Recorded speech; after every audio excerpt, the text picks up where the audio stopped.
Good morning, Miss Manyasa. Are you going to do the screen sharing for the road accident fund today? Hello?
Recording in progress.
Good morning, honorable members and colleagues on the platform from the department. Miss Valerie, do we have a quorum to start the meeting? If you can just assist. Yes, Chair, the meeting is correcting. Thank you very much. Honorable members, you are all welcome and thank you very much for your attendance, as well as the DDG Hlabisa representing the department. You are all most welcome, and any other person that would have logged in this meeting of the Portfolio Committee on Transport. Without any further ado, may we just deal with the housekeeping matters in terms of the apologies. We have received three apologies now, both for the Minister and Deputy Minister on other government responsibilities that they've stated their reasons, as well as the DG, which they couldn't do otherwise, not because they are not, respecting this meeting. Noting that last week we did have an issue around that. They have formally now informed us that Mr. Hlabisa is representing the department. I guess Miss Valerie, Miss Hlabisa, okay, the DM is here. Mr. Hlabisa, by the way, sorry, my apology, is on the platform. Is he? Good morning, Chairperson. I am on the call, Chairperson. Thank you very much. Yeah, but I'm not asking you about Hlabisa. Yeah, no, the DM also is here leading the delegation as last week, which I think it's in order. We welcome that. And Miss Valerie, are there any other, apologies that I would have omitted? No, Chair, but we had some other members joining. So we are expecting a full complement today. Okay, thank you very much. Thank you. With that, I guess with the DM being here, and you are most welcome, DM. My apology, I omitted. I just misread the text message that was sent to me. and at least it has been corrected. You are mostly welcome with your delegation. With that, honorable members, then we'll just quickly go to the agenda. The agenda is the feedback from the Road Accident Fund. Is the RAF here, Miss Valerie? Few of the representatives here, Chair. I'm sure some are also attending while you're speaking. They are logging in now. Okay. Honorable Chair, we are on the platform. This is the chair of the RF board. Oh, yeah. Welcome, Chairperson, and your delegation. Thank you very much. Okay. With that, honorable members, I'm not too sure, Miss Valerie, what happens when you type. In our last, the two last meeting, we did try to correct the topic of RAF making presentation to us, and I think your fingers and your laptop is stuck to the SCOPA issues. For directing this meeting, I think I must do this so that there's no confusion. And I apologize to anyone that would have joined this meeting not thinking that we are going to repeat what the exercise and rehash what the SCOPA has done. We said it loud and clear in this meeting that SCOPA, one is that we encourage all portfolio committee of transport when they've got time to attend SCOPA, since SCOPA was dealing at main with the transport matters. In particular, one of those matters was the RAF issue, which they deal with the years that were, not the current years, not the 2023-24 issues, but they're dealing with the previous years. And we encourage members to attend. And there were very few members who had an appetite in attending SCOPA. But the rationale for that was to say, we cannot overstretch the department and its entity to attend each and every week twice meetings of SCOPA, which sometimes they clash with our committee, then they are torn apart in terms of making whom do they respect. Secondly is that even the department, because RAF cannot lead themselves to parliament because we are not have a straight line with the department in terms of the officials. We've got a very straight line in terms of the oversight with the minister or whoever because it's a she, would have delegated the DM. And then the DG comes by invitation through the minister. That's why even our invites are very clear that we don't invite the DGs. We invite them through the minister. That's what I think one just needs to do that. But also,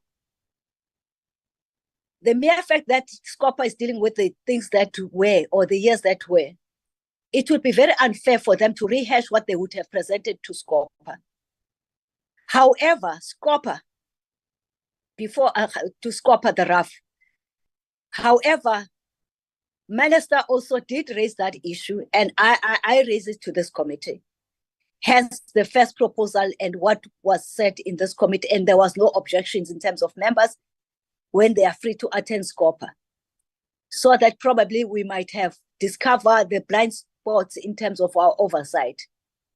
Because I want to believe that we are doing a very adequate oversight to all our entities as well as the department. We hold back no punches. One is that even the minister was saying that even she has raised it with the SCOPA as well, that they tend to be a little bit overstretched because they are not given time by the structures of parliament for them to implement whatever decisions and directive and the council that we would have received from the parliamentary committees, as it were. Secondly, is that SCOPA, RAF, by the way, I meant RAF, my apology about that. RAF also did say that since the sixth parliament, they've been at pain requesting this committee to give them a chance to make a presentation without saying that the portfolio committee or honorary members don't understand what RAF purpose is and what it stands for, and also what are the challenges that they have. and they would like to give in a time and space to do that. And we scheduled it for one of the Fridays to allow them to do that. And also there was an outcry. And we said, let's meet each other as members halfway. And we agreed in our last 2 meetings that it will step down for the said Friday, but it will be on this day, which is the Tuesday. And on that day also, it was very said clearly, Ms. Valerie, the purpose of RAF being appearing today to make a presentation.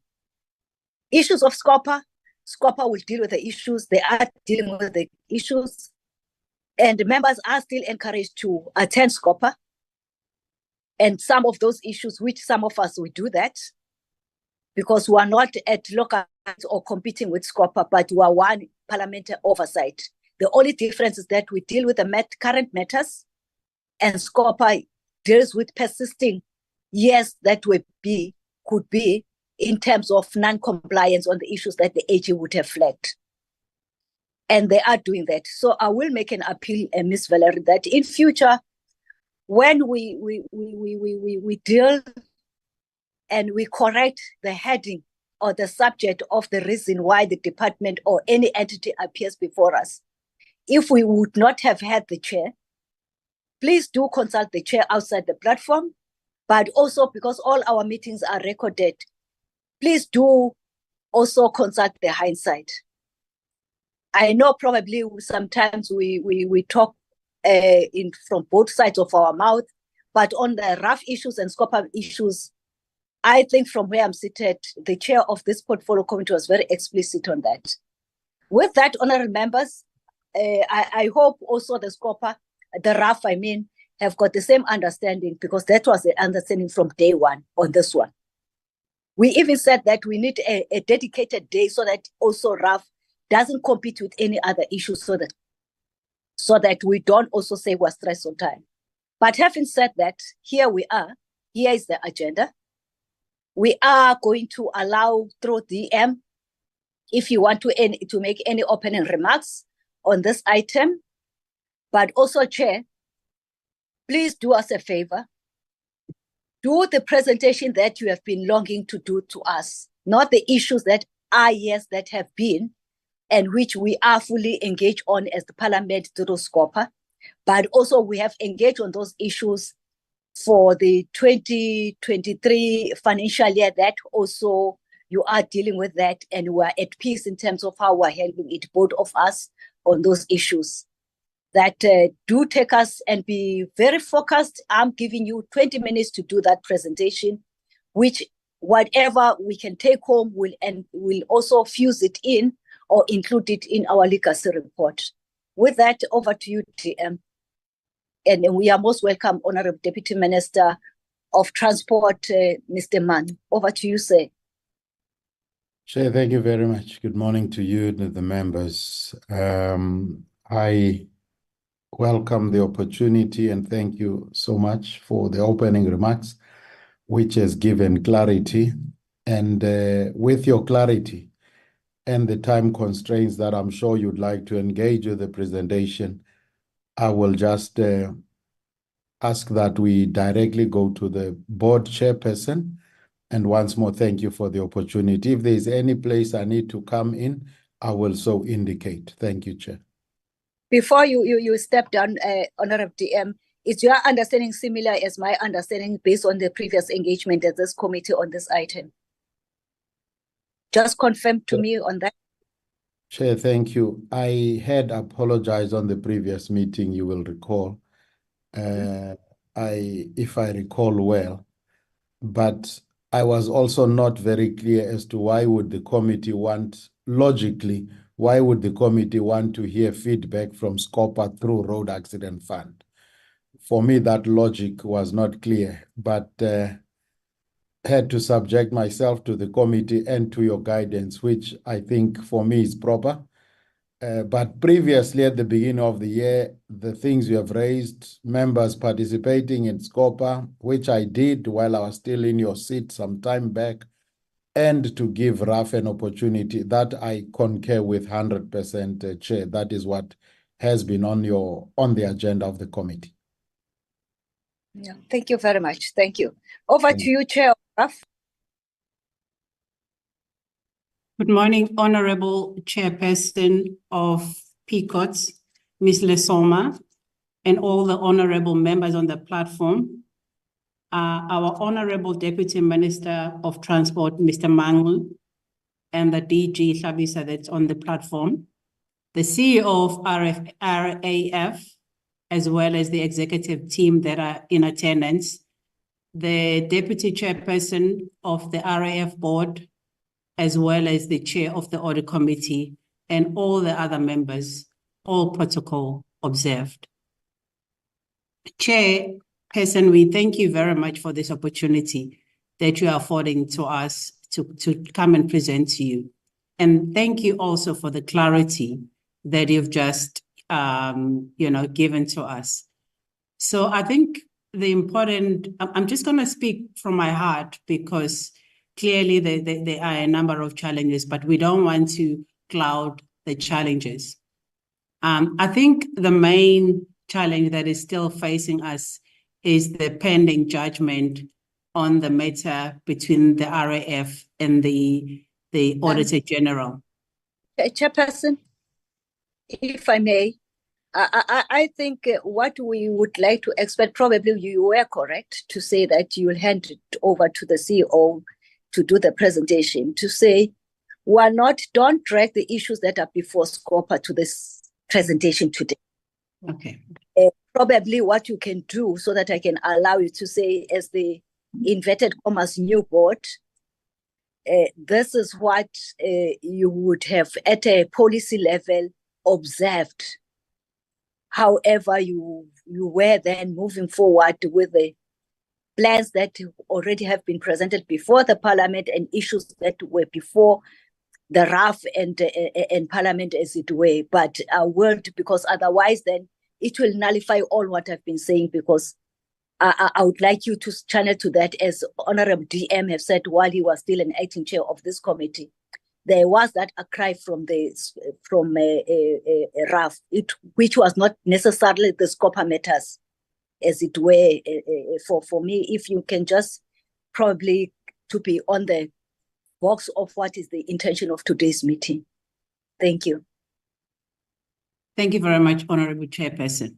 I just wanted to actually create a platform where we say, as a new board, we've assessed the environment and we realize that this organization has been plagued by so many issues around its financial sustainability, around a legislation that is not supportive towards its mandate, and also a number of stakeholders around the operating model of this organization that has been creating a lot of hurdles for it to actually be able to perform its mandate without major challenges. And we realize that the main issue has been the operating model, which was not supported by the legislation. That's why we are happy to state that the REF amendment bill has been out on public comments, and we really would like the committee to support us going forward, so that when this matter goes to Parliament, we get the necessary support, because this is at the heart and soul of the RAF in terms of its future financial sustainability, so that this organization will be able to achieve its mandate going forward. And also the operating model to ensure that the RAF is able to pay in installments. That will go a long way in ensuring that we are financially liquid and sustainable in this organization. And it's also very important that we make sure that we get some support around the issues that we don't get sufficient support from the judiciary, because our model is still highly, very out there in the space of litigation. we have managed to transform to some extent, but the legislation will actually assist us in ensuring that the RAF is not a highly litigious environment, so that we can remove all the stumbling blocks around the organization. But I'm happy, Chairperson, to say that this organization has been transformed. It is able to operate on its own without much support from the fiscus of this country. And so we are happy to say, as a board, we are committed in driving this transformation for the sustainability of the RAF going forward. At this stage, Chairperson, I'm going to hand over to the CEO and his team to take us through the presentation that has been shared with the committee. I will hand over to the CEO at this stage. Thank you, Honorable Chair. Thank you so much, Chair of RAF. May I then hand over to the CEO? Over to you, sir. Good morning, Chair. Good morning to members of the committee. Good morning to the Deputy Minister and Chairperson of the board and colleagues on the platform. Chair, the difficulty with this is going to be, you would see that our presentation is late because we actually went according to what was on the agenda, unfortunately. So I don't know if Chair would allow us to present what we thought we'll present initially and move away from the presentation that we sent. Because if the presentation that we sent, it will talk to the agenda item that we saw on the invitation. CEO, you know, it's quite disturbing what you're saying, because I phoned you because also you were confused, and I explained to you. The only thing is that last week, when this memo was circulated, me and you, I think, were a little bit taken back with other issues. So we both of us didn't have a chance to confirm what I said to you. I did indicate to you that we are acceding to what you would have requested in the previous years, to do exactly what I've said in the opening remarks. Therefore, deal with what is expected to you as I have opened the meeting, not what is written there. Because I've corrected it, I spent almost 10 minutes, which was a waste of time because there was no need for me to do that if the wording of the item was properly worded. You may proceed, and I'm sure members, they will understand that. Unfortunately, I don't want to say that there was anything beyond what I'm correcting now. Over to you.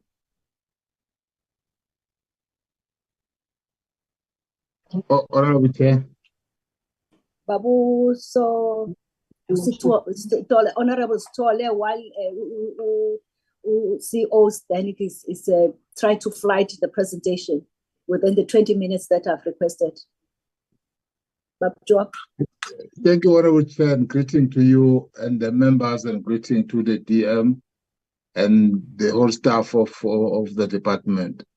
Honorable Chairperson, actually, it is actually confusing because when the presenter now saying he's not going to present what is on our gadget, it seems that there is some deviation now from what we have actually reading all these times.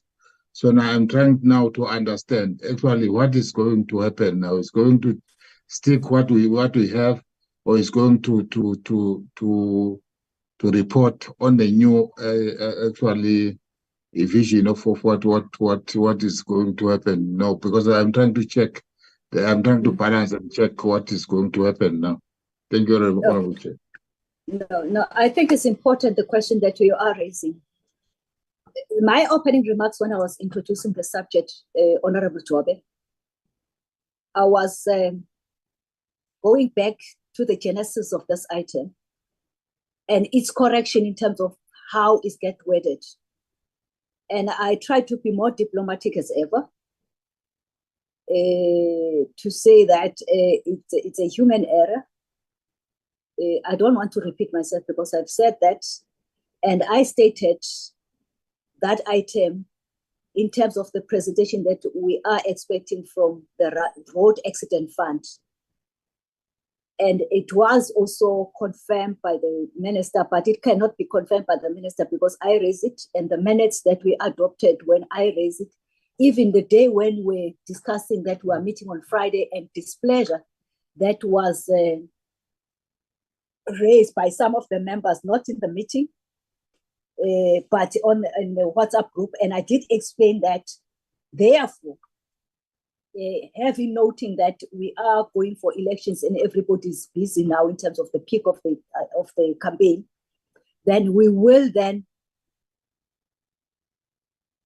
allow RAF to do their presentation that has been pending for years in this committee, to do it. Hence, even my intervention when the board chair was trying to drag what it is, to say, no, the intention of today is this is the presentation. So what is, and also in my opening remarks, Jobe, I did apologize to whoever would have read the agenda item as it has been written, which is quite unfortunate, I must say it. And I don't think I need to be emotional about that because we are human beings, all of us. So I'm saying to you that we have dealt with that matter, but I think it's important you are raising for record purposes. And we have been rescheduling this matter, and we agreed that we are going to use Tuesday.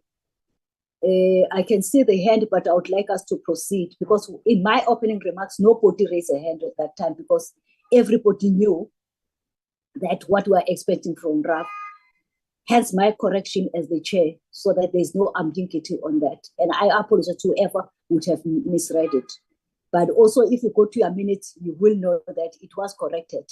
It's just here that it wasn't. And I can see that there's a hand of, I think, I don't see it anymore now. And I will make a humble appeal, honorable members, that there's nothing new that we can correct now in terms of sometimes how things happen in this committee.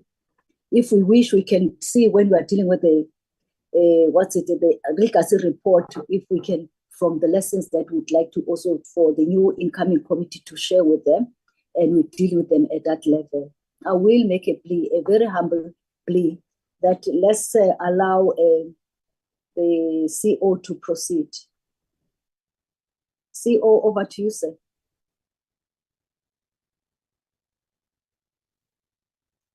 Mr. CO, Mr. Colin.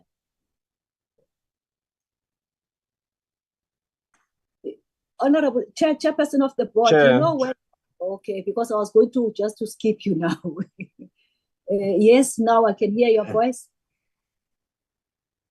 Yeah, Chair, thanks so much. I think for us, if we then proceed on the basis of the presentation that we initially had,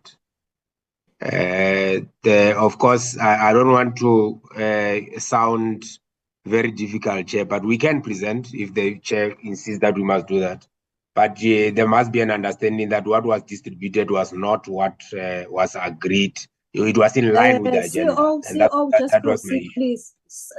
CO, can you kindly proceed the way I've directed the meeting and the agenda item of this one, if you may, and leave the rest.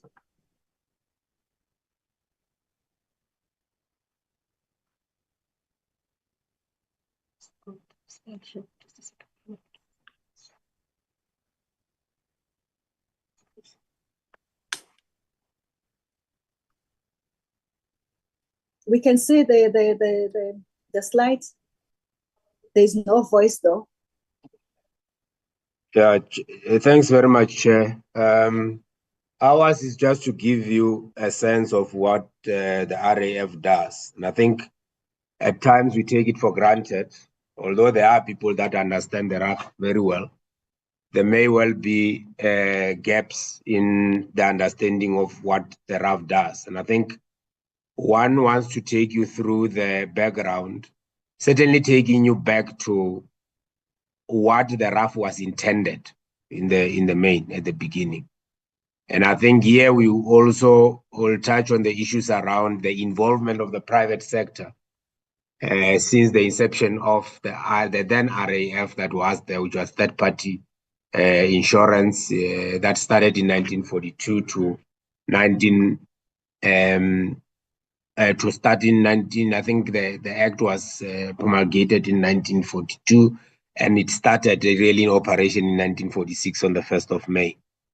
And the difficulty had been its sustainability from the beginning.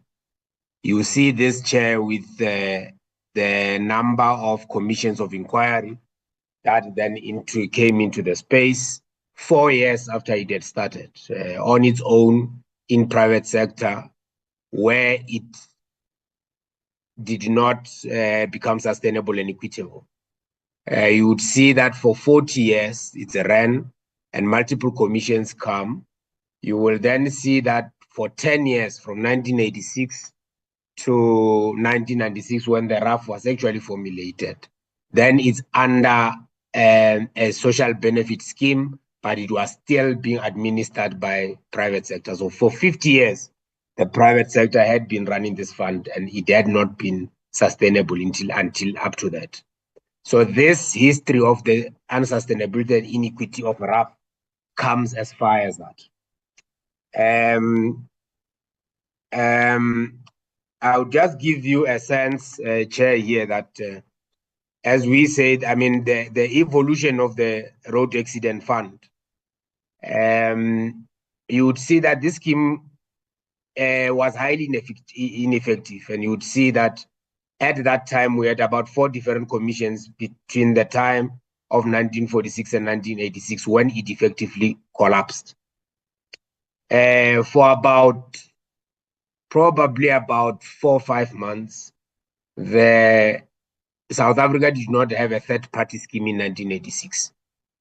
Until then, of course, the promulgation of the Motor Vehicle Act 84 of 1986, where this fuel levy issue was introduced, and they did away with private sector third-party insurance, which was at the time unaffordable to most people, and it created an issue.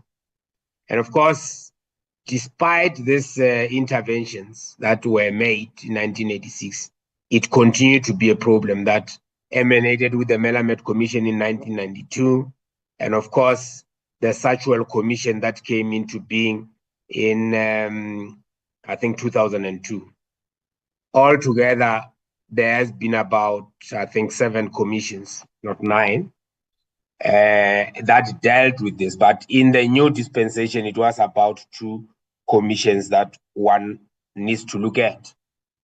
And at all material times, it would seem that when the recommendations of the commission came, they were not entirely implemented, mainly because of the pushback that is coming from the private sector, either in the form of the insurance sector or the lawyers or professionals, as we put them. So lawyers, doctors, actuaries, and everyone else that benefit from this scheme.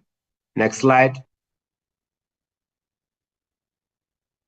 Here, Chair, you'd see that there has been various commissions, as I said, about 9 of them.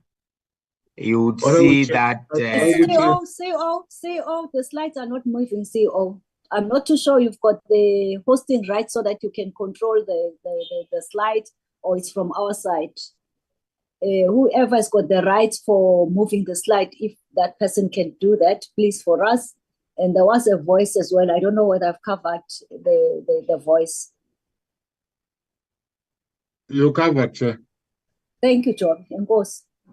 CO, you may proceed, and the person that is assisting you must move the slides. It seems like it's frozen for whatever reason. Okay, maybe, Chair, the best thing is to stop sharing and then try to share again, because on my side it's really moving. And also, Miss Valerie, do you have this presentation? Because she can do that from the side, just to save time. Yes. We don't have there this one. Can they send it while they are doing this simultaneously so that we save time, so that we don't have some few minutes that we are doing nothing? You may proceed to CEO. I can see the slide. Thanks very much, Chair. Our apologies for that. As you see, Chair, here, that the MVA Act comes in 1942 and starts operating on the 1st of May 1946. And of course, there is a commission, the Quota Commission in 1954, and you see the Duplicacies Commission 1962. And you'd see the Vessels Commission, the Grosspop Commission, and after that, Chair, that's when in 1986, the third-party insurance that was in the hands of the private sector then collapses, and the state then decide to provide this social benefit scheme that was going to be paid through the fuel levies. Of course, still under the control of the private sector insurers, who continued to do administration of the fund. That only stopped in 1996 when the RAF was started. And of course, as I say, there has been various commissions after that to try and get to the sustainability. But the most important one, Chair, becomes the commission.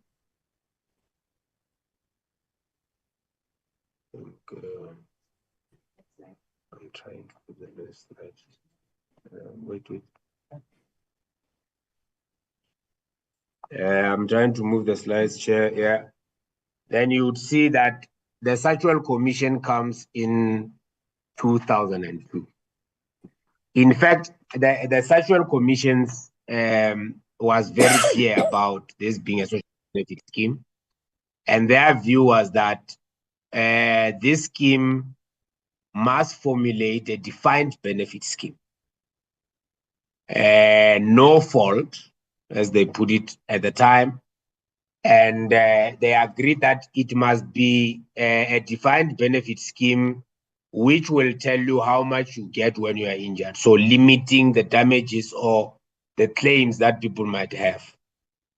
And of course, one of the things, the recommendation it made was that the limit that was put on passenger claims, which was 25,000, public passengers share, which is the majority of road users in South Africa, were only entitled a maximum of 25,000. What you must also know is that at that time, there was a thing called public passenger liability insurance, which every public passenger operator was supposed to take. It continues to be the case where they are taking that, but the private sector has not paid a cent on this public passenger liability insurance. And what then happened is that in the amendments of 2008, we saw that being changed, meaning the removal of that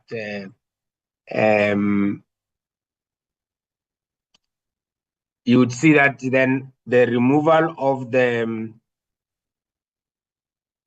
1996 limit that was put on the public passengers without any change in the funding, Chair, meaning we are covering more people for more money without the funding model effectively changing. So it means that you are now going to have more coming out of that, and that has created an issue. And this is something that we have taken, Chair, up with the Financial Services Conduct Authority to say there are still private sector entities that are collecting premiums for what is called public passenger liability insurance, and they have never paid anything out.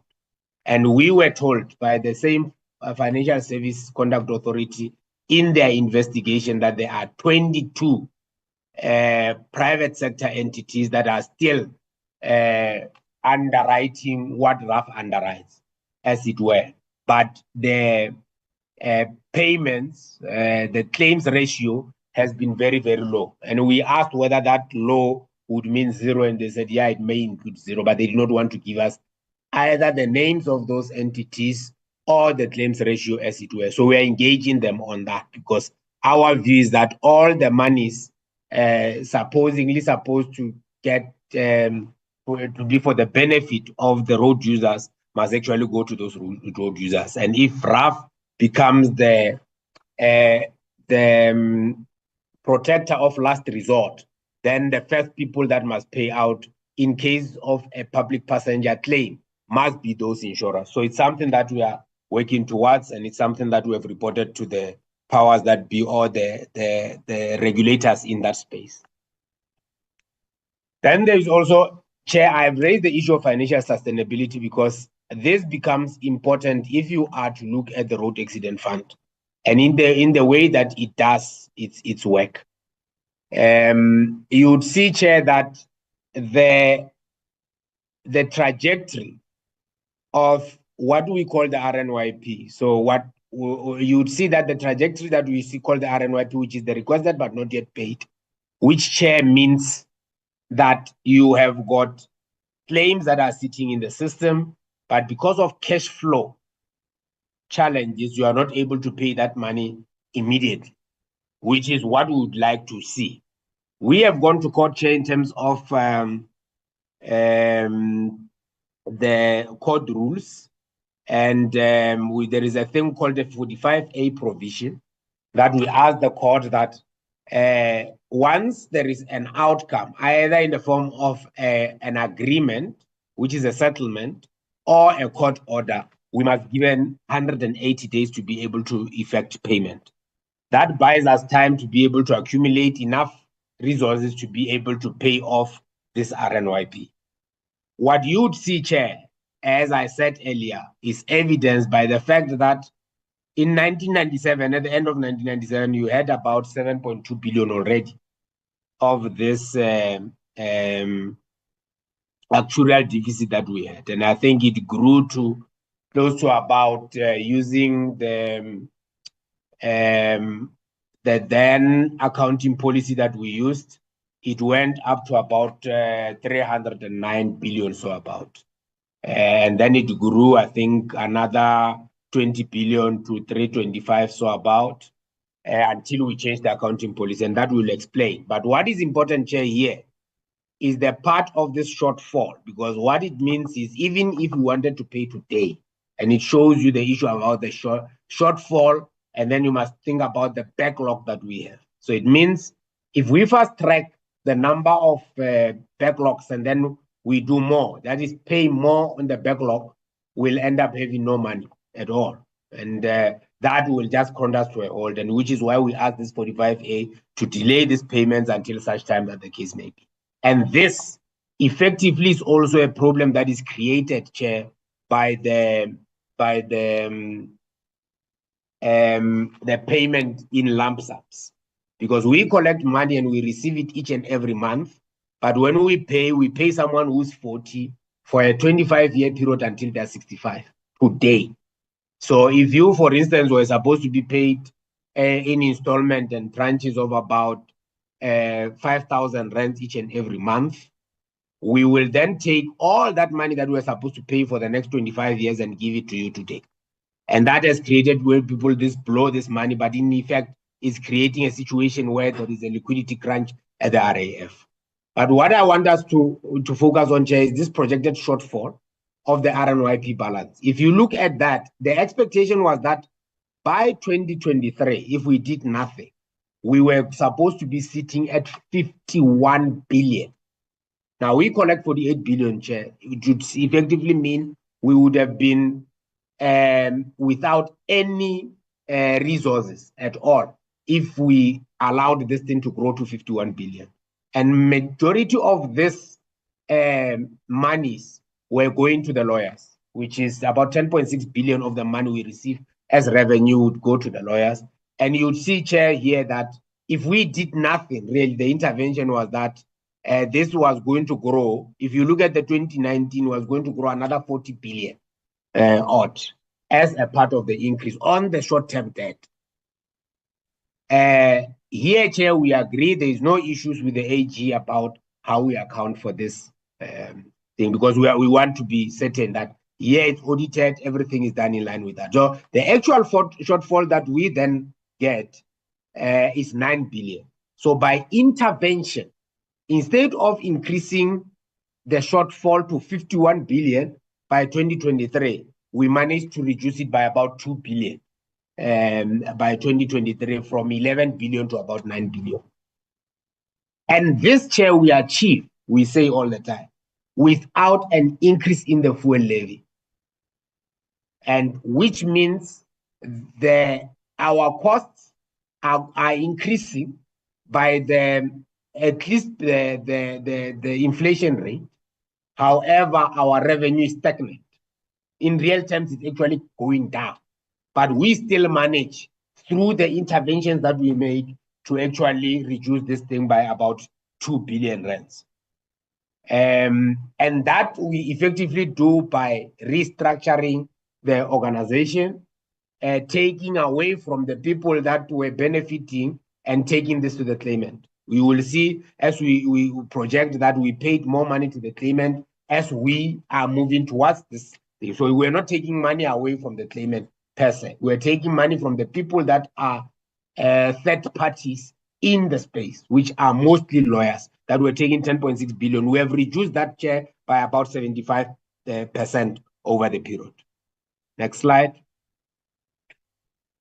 You'll see, Chair, here that the administrative expenses and, of course, the claims expenditure has increased over the period, as put by that orange line.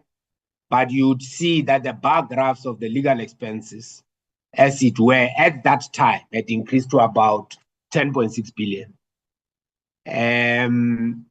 You'd see that the revenue was about 7 billion in 2007, growing to about 43 billion in 2019. But what you should see is that that revenue there does not grow at the same pace. And of course, Chair, you must be mindful of what I said, that the majority of people that were public passengers, who in the main are the previously disadvantaged, would have only got out of this scheme only 25,000. Now the limit was then removed in 2008, and then you would see that, of course, the expenses grow. But one of the things that grow in the main, those expenses are driven by that orange bar graph, which is the legal expenses. In billions, it rose to about 10.6 billion in that year. And of course, only 26 billion of the 43 billion was paid to claimant. 17 billion was spent on administrative costs. So, Chair, when you run a scheme like this, is like when you run a medical aid. When you pay your money, the money must not be spent mostly on the administrator, it must be paid on the benefits. So we must spend close to 90%, at worst, probably 85% of all the money we receive on the claimant. That's not what is happening at the Road Accident Fund. In fact, if you do the real numbers, not the ones that we see on our own balance sheet. On our own balance sheet is 40 cents out of every rent collected, but on the whole amount of claims that and the benefits that the claimant receives, administrators and other people take as much as 60% of that money that is supposed to go to the claimant. So we intended that we are going to change this quite fundamentally by shifting this thing and paying more to the claimant. What we did, we insourced, we did a lot of other things that will show the Chair as we move forward and the committee. Next slide.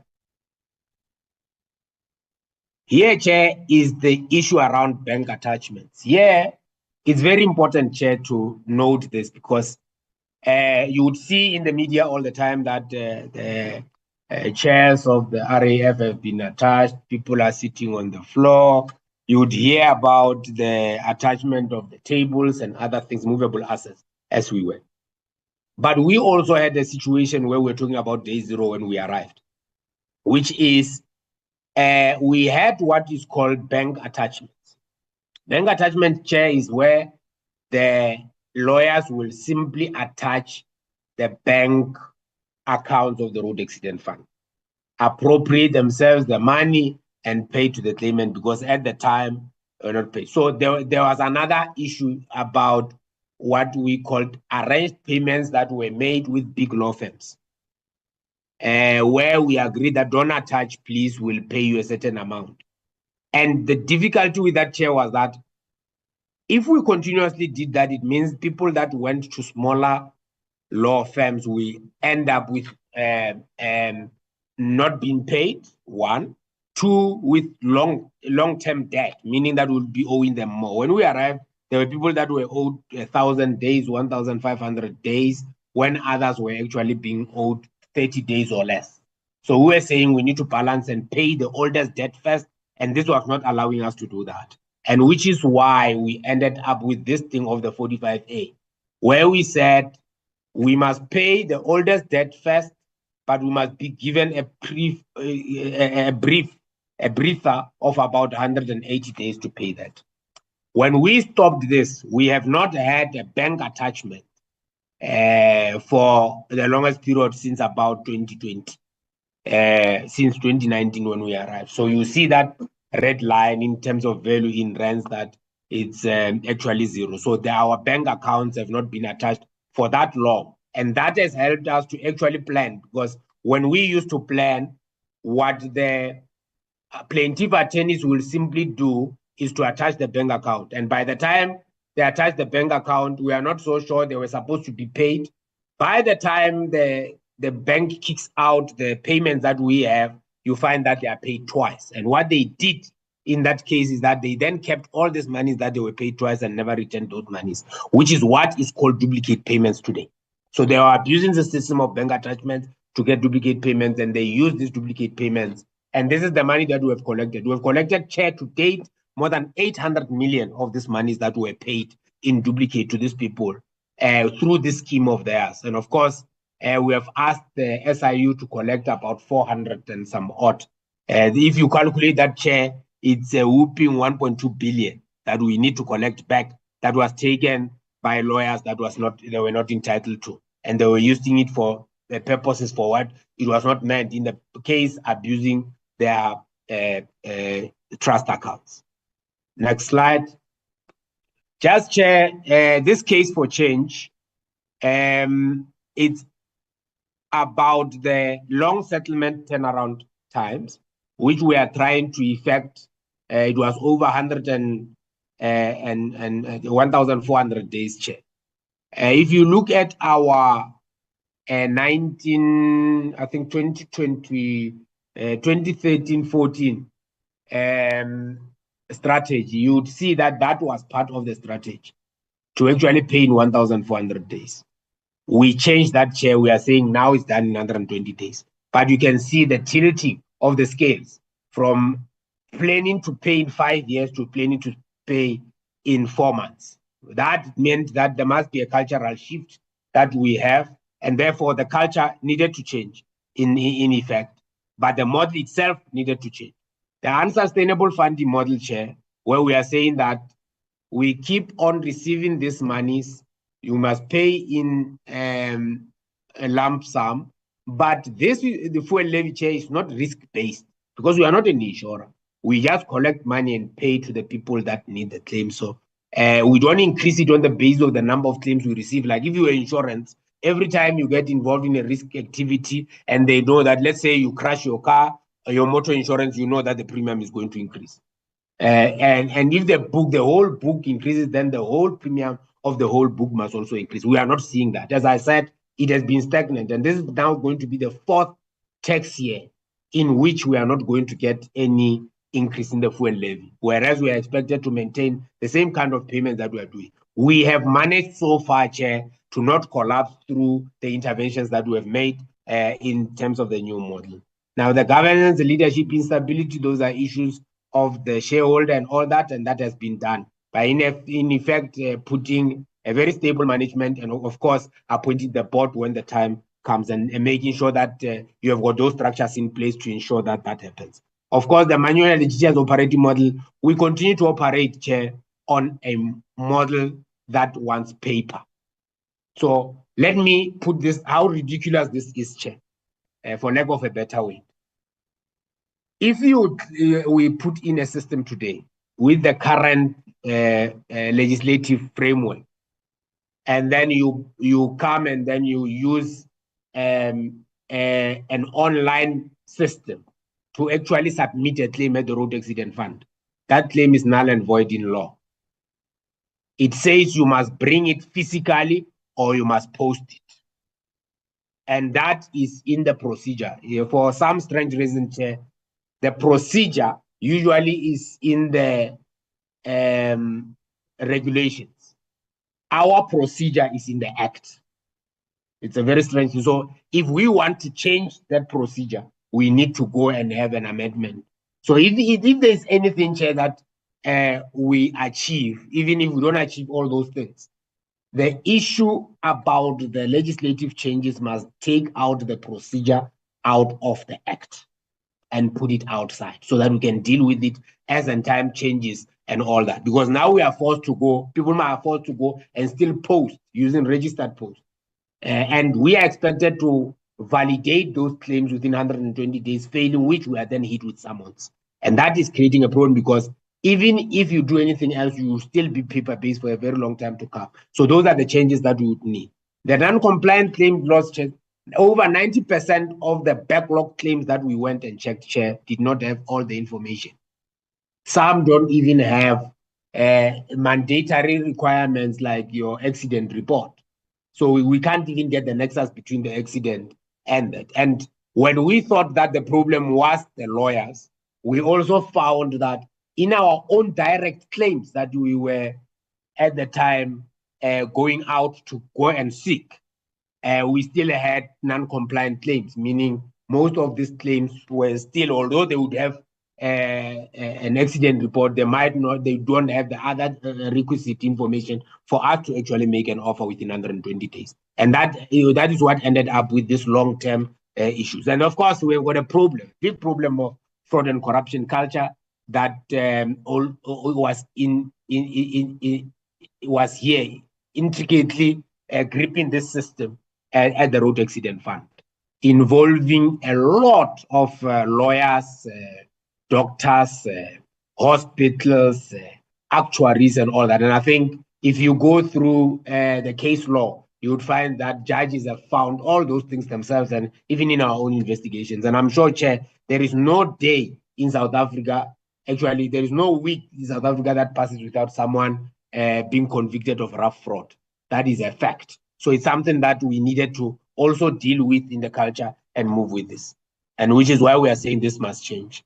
On the claims administration, the challenges, of course, these are legal costs, the claims backlog, poor claims handling that it used to happen, and we are still having incidences of that. Overinflated offers that keep on gripping this because depending on where you lodge your claim in the road accident fund, the system is in such that the claims handler has got the power to give whatever offer they want to. So we are trying to standardize that with what we call the standardized formula that will be gazetting very soon. And of course, the non-compliant claims is making it impossible for us to settle, as I said, Chair. But if you look at this, the trajectory of this legal costs, they went up, and you can see that we have brought them down to less than 4 billion as it is now. And if you look at cumulatively the amount of legal costs that we have reduced, it's about more than 20 billion that we have taken away from the system and put it back. And that's the thing that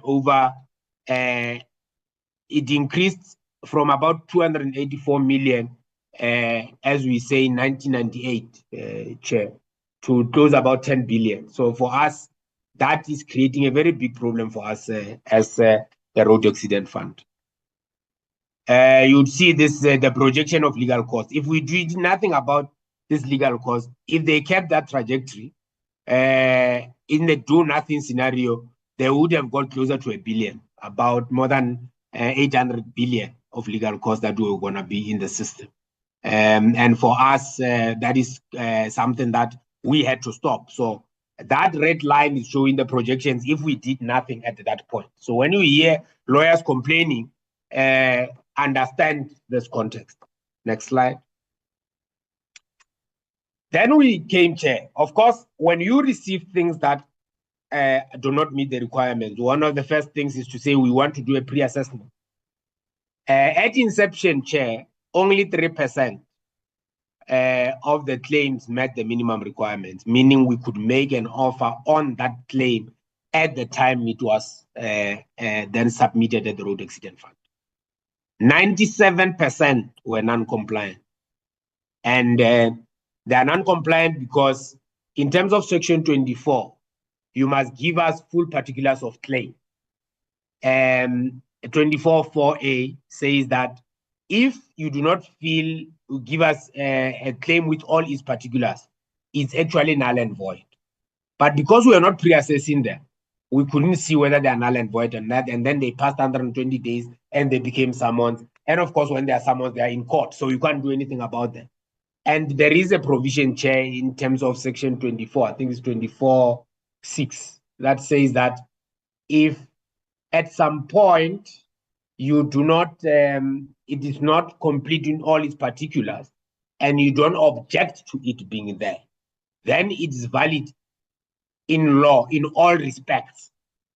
So we stop them, we bring the minimum requirement, we reject this thing, Chair, they take it to the post office. The post office takes more than 120 days to deliver it to us. It's valid in all respects in law. So that is the difficulty that we found in this legislation as we move, and that is why we are saying minimum requirements had to be introduced, and we had to introduce a litigation management strategy.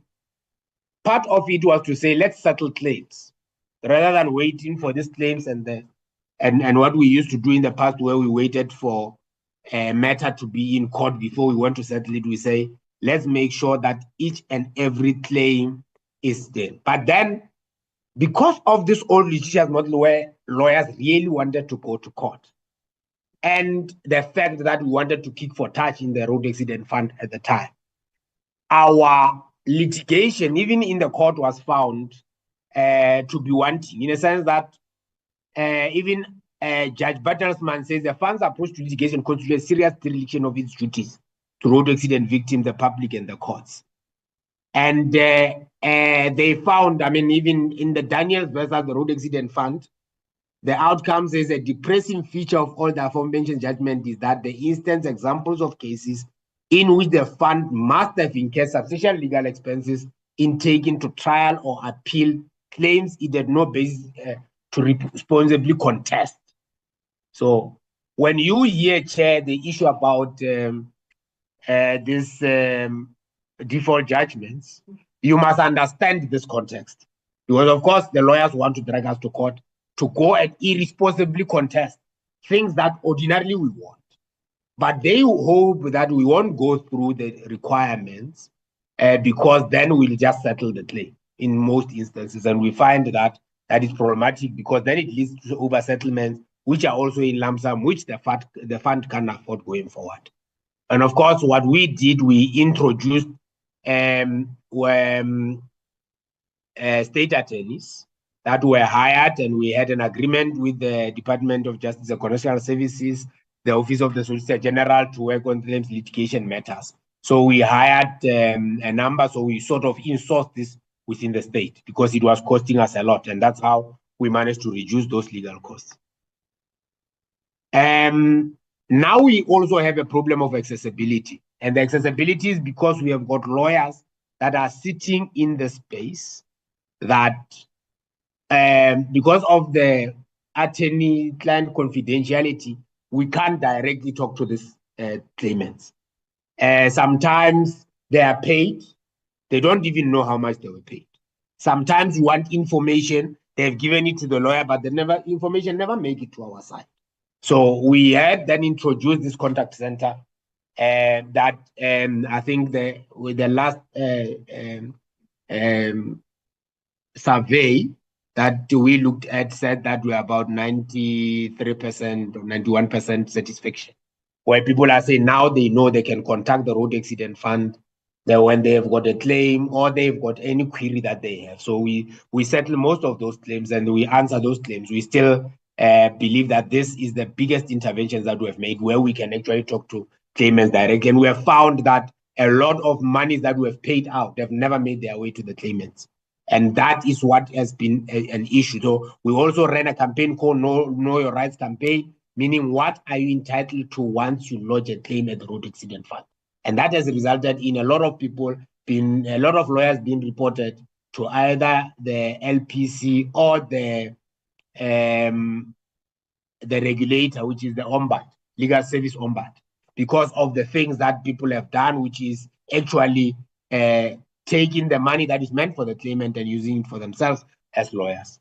Next slide. We won't go here, Chair, a lot because this is just to show you what we have done and what the Road Accident Fund as the trajectory from 2012, 2014 to what we did for 2025 strategy, which ends next year. We need, Chair, to focus on the 120 days because we believe very strongly that, especially for loss of support and loss of earnings, especially loss of support, because a lot of these victims leave children and dependents. And if you take 5 years to pay a lot of support, it means for 5 years, this child does not have anything to rely on. When the road accident fund should have been there at least less than 120 days. We still believe that this 120 days may be, but we think that targeting it will help us get closer to assisting these people in time.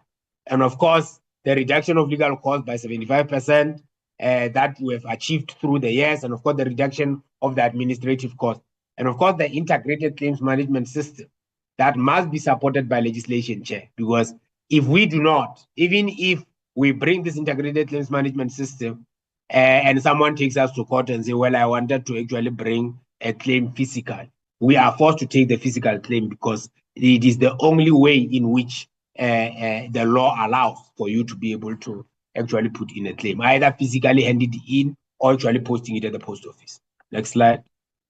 The organizational performance, Chair, 2022-23, you'll see that there's been on a trajectory of an increase, and we hope to keep it in the 90s because our view, if we can achieve a higher target, then the effect of the strategy won't be seen in the main. And of course, there is notable improvement, even from the AG on issues around procurement, asset management, information technology, and our performance information. This, Chair, is the key achievements that we have. The improvement in settlement claims within 120 days, we keep on making sure that we do that, no matter how difficult it is. The reduction of legal costs. Of course, the implementation of the rough medical tariffs. We were charged 5 times what a medical aid pays for the same procedures, Chair. And that's why we had to bring this rough medical tariffs. We found out that in 2010, there was a judgment that came from the Constitutional Court, and really nothing much happened in terms of RAF's own medical tariffs because the Constitutional Court had said that we must do that. We introduced the new RAF Form 1, which makes it mandatory for people to give us all the information and therefore improving the quality of the claims that are registered. And as we say, a lot of them were rejected on that basis because we wanted complete claims that we can actually make offers on. The insourcing of the actuarial function that was outside, charging us about 10,000 rands per calculation, we have made sure that we have got internal. And we have established a claim investigation unit to ensure the quality of incident investigation because we realize that a lot of claims happen not as a result of accidents that happen, is because of that corruption that we talked about in the previous slides, Chair. Implementation of the ICMS that is underway, that we are making sure it comes, the establishment of this contact center, Chair, with the customer relationship management process and improve customer experience so that people can contact the RAF with ease. And you would find that we're achieving that, Chair. Next, the current challenges and the proposals, Chair. The systemic challenges needs to be resolved by legislative changes. As we say, Chair, a lot of things. For instance, we can't help a family that has had a mishap on the road and they've lost a breadwinner or any person, even a child, because Section 18.4 says we must pay for the actual costs of the claim, meaning the funeral expenses. It means, Chair, you must go and incur those costs first before we can pay you for that. And that has created a problem because people want a helping hand. There is an accident where one family loses 5 family members. The expectation of this act is that they must firstly go and bury those people on their own and then claim. Then, of course, there is an issue around where we make undertakings. We realize that our undertakings, majority of them are not being used. And part of it may well be, Chair, that our people don't have the money to go to the doctor and come and claim. What we want is a situation where they can go to the doctor and we pay as they go to the doctor. And that's what we are, that's a part of the changes that we are changing. And of course, we want to do away with the payment of general damages, Chair, because we don't know what these general damages do. It's sorry money, we have paid you for everything, but still there is this general damages. And it's some sad because no one can tell you what it's based on.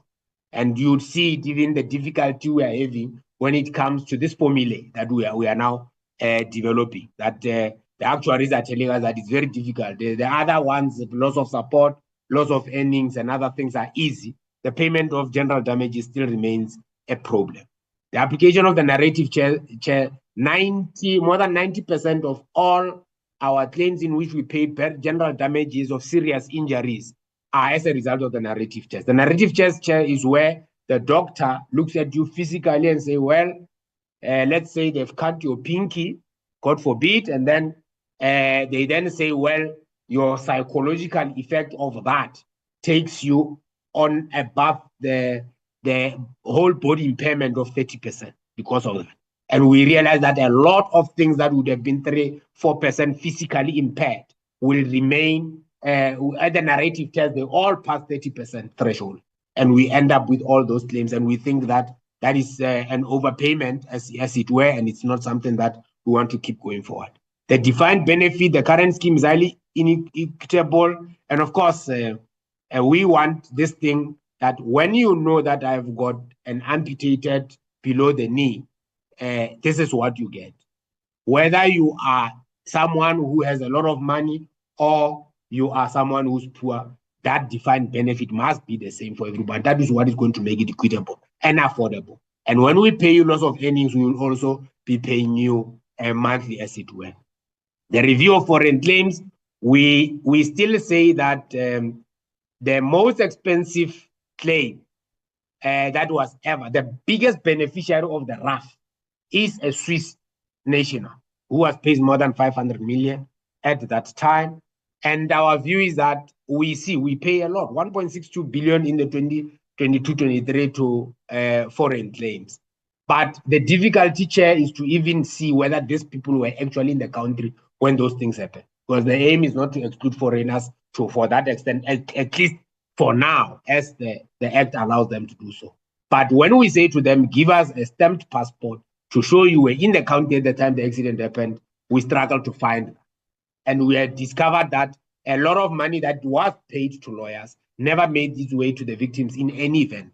Because these victims, for instance, they don't have bank accounts, they don't have that, and you can see that money has been taken away by these lawyers themselves, as it were. So the issue of the foreign claims, as we say, all over the world, people are expected to come with their insurance and travel insurance. We expect the people to do the same in South Africa.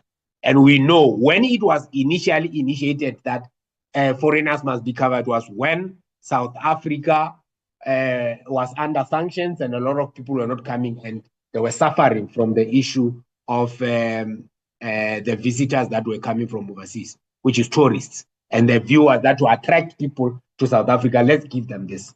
And we see a lot of claims. The biggest claim that we are now facing is 153 million coming out of 3 Belgians. I think there are 3, all of them are claiming about 153 million. And we have got another one of the US citizen who's claiming more than 140 million from us. And this that just shows you an indication of the fact that we can't afford to cover foreigners going forward when our people are suffering. Of course, the direct claims, we need to simplify these claims so that our people can claim for themselves. It's easy for them to be able to do that. If you read section 19C of the Road Accident Fund, the reality is that if you don't bring a lawyer, I can't even help my own mother to fill forms and submit on her behalf. Because it says if I'm not a lawyer, then it means the RAF should not be paying me as it were. Next slide. The revenue risk, the lump sum payments share, continues to be a problem. We need to introduce annuity payment on certain products, especially loss of earnings or income or loss of support. The continued lack of inflationary fuel adjustments share keeps us on our toes at night because, of course, the expenditure trend continues to take an inflationary thing. If you think about the medical inflation, it's more than double digit. It's more than 15% going upwards, and we spend a lot of money on medical, and this has created an issue for us. Although we are able to absorb it, and we may be able to absorb it going forward, even in this financial year, the difficulty in the next financial year, the difficulty continues to be in the future, we might not be able to absorb those costs as it were. The adoption of electric vehicles continues to be an issue because, of course, when you change that, the funding model of the road accident fund must change. Now, there was an expectation that the food manufacturers must be given a diesel rebate, and that is going to influence the money that we are receiving. And of course, Eskom and Transnet were also muted to receive a diesel rebate, which will also create an issue for us. And of course, continuously, we are engaging the SARS in terms of implementation of Section 16 of our Act that says we must be exempt from taxation. And the amount estimated is about 12.6 billion that we need to get from the SARS, as it were. Chair, I'm not going to go much about this. Of course, there is an AGSA dispute that is in front of the courts. We don't want to touch on this a lot. We think that we are waiting for the outcome, but our view is that we remain a social benefit scheme as we were, and we won't touch on those issues as the chair has said. And that is in conclusion there. Thank you so much. I'll take the questions if there are any. Okay, thank you very much, DM and the chair and the CEO. Honorable members, I think there's a lot that we can take home here. Some of us, we have benefited in appreciating the genesis and the legal standing, what informs RAF as it were, as they ensure that the end original beneficiary, intended beneficiary does benefit, and what in between happens on that. The turnaround of post office, which I think all of us were aware in terms of the challenges of post offices, it were in terms of their turnaround, but also with the new dispensation of digitalization of almost everything. The laws as it stands now in terms of very explicit in terms of the model in terms of being a paper-oriented organization, which is stipulated in the Act, which the CEO has spoken to. Also, the need of remodeling, reorientating the RAF as it stands now, whether it's legal in terms of the Act and its work, and also its culture, as it were. But also he highlighted the issue of the evergreen, that everybody seems to benefit from that, and the actual core intended beneficiary seems to take home almost towards to zero. And the implications of relying on papers that can also, if the building gets burnt down, then every information then disappears. We don't have any paper trail. But without rehashing everything, I think from where I'm seated, and whoever is at home also following our proceedings here has benefited. With that, if there's any taker or we would like to know to this one, then we'll find it when we engage with the legacy report. Honorable members, I will see by show of hand here on the platform, but if there are no hands, and I think because there are no hands, I will say, Chair, and DM, do you want to make any closing remarks so that we can then step up from this item? There are no hands. But I think you have made a very important point, and I know that I think it was our first meeting in this quarter, whereby a family of 3, the mother, the husband, as well as the daughter also were caught and arrested because of this evergreen low-hanging fruit, so to speak, which is negative in terms of also draining the fiscus. Chair, do you want to come in then so that we can step off? Are there any other hands? There's no. You do. Oh, you now do. there are Please, hands. Chair. No, it's good that I dragged myself because I was trying to see whether there would be any hands without making a plea that there must be hands. But nevertheless, there are hands now. And allow me, Honorable Jobe, to start with you and then followed by Honorable Mabena. Then we can take it. Then those are the only 2 hands, and there were no hands that would be tempted to be up now so that we can step off. Honorable Jobe, over to you, sir. Thank you very much, Honorable Chairperson. Honorable Chairperson, first of all, I want to ask if they can give us the last report, because we don't have that last report. If they can provide that report to us so that we can understand, because there's a lot of information that is carried by that report. And the other Honorable Chairperson that I was trying to check is that do they have a figure of people that are directly claimed without using the legal assistance? Because it seems that most of people that are being actually paid are those who are using the legally lawyers to help them. If they do have a figures for those who directly help themselves by the department. And the other one, Honorable Chairperson, I'm worried about the funding, the shortfall of fundings, because it seems that we are going nowhere when you check the figures of the shortfall of fundings. If they can actually break down and tell us what actually they have research on that shortfall of funding. So what are they going to do, and what other avenue are they going to approach for that fundings? And the other Honorable Chairperson, which is worrying me, is the issue of foreigners' claims, because that 1.62 billion is not just say a cent. It's a lot of money that has been claimed by foreigners, and that 500 million from Swiss actually is crippling our country. So now I don't know, Honorable Chairperson, because according to the reporter, it seems that there is no proper information on that one.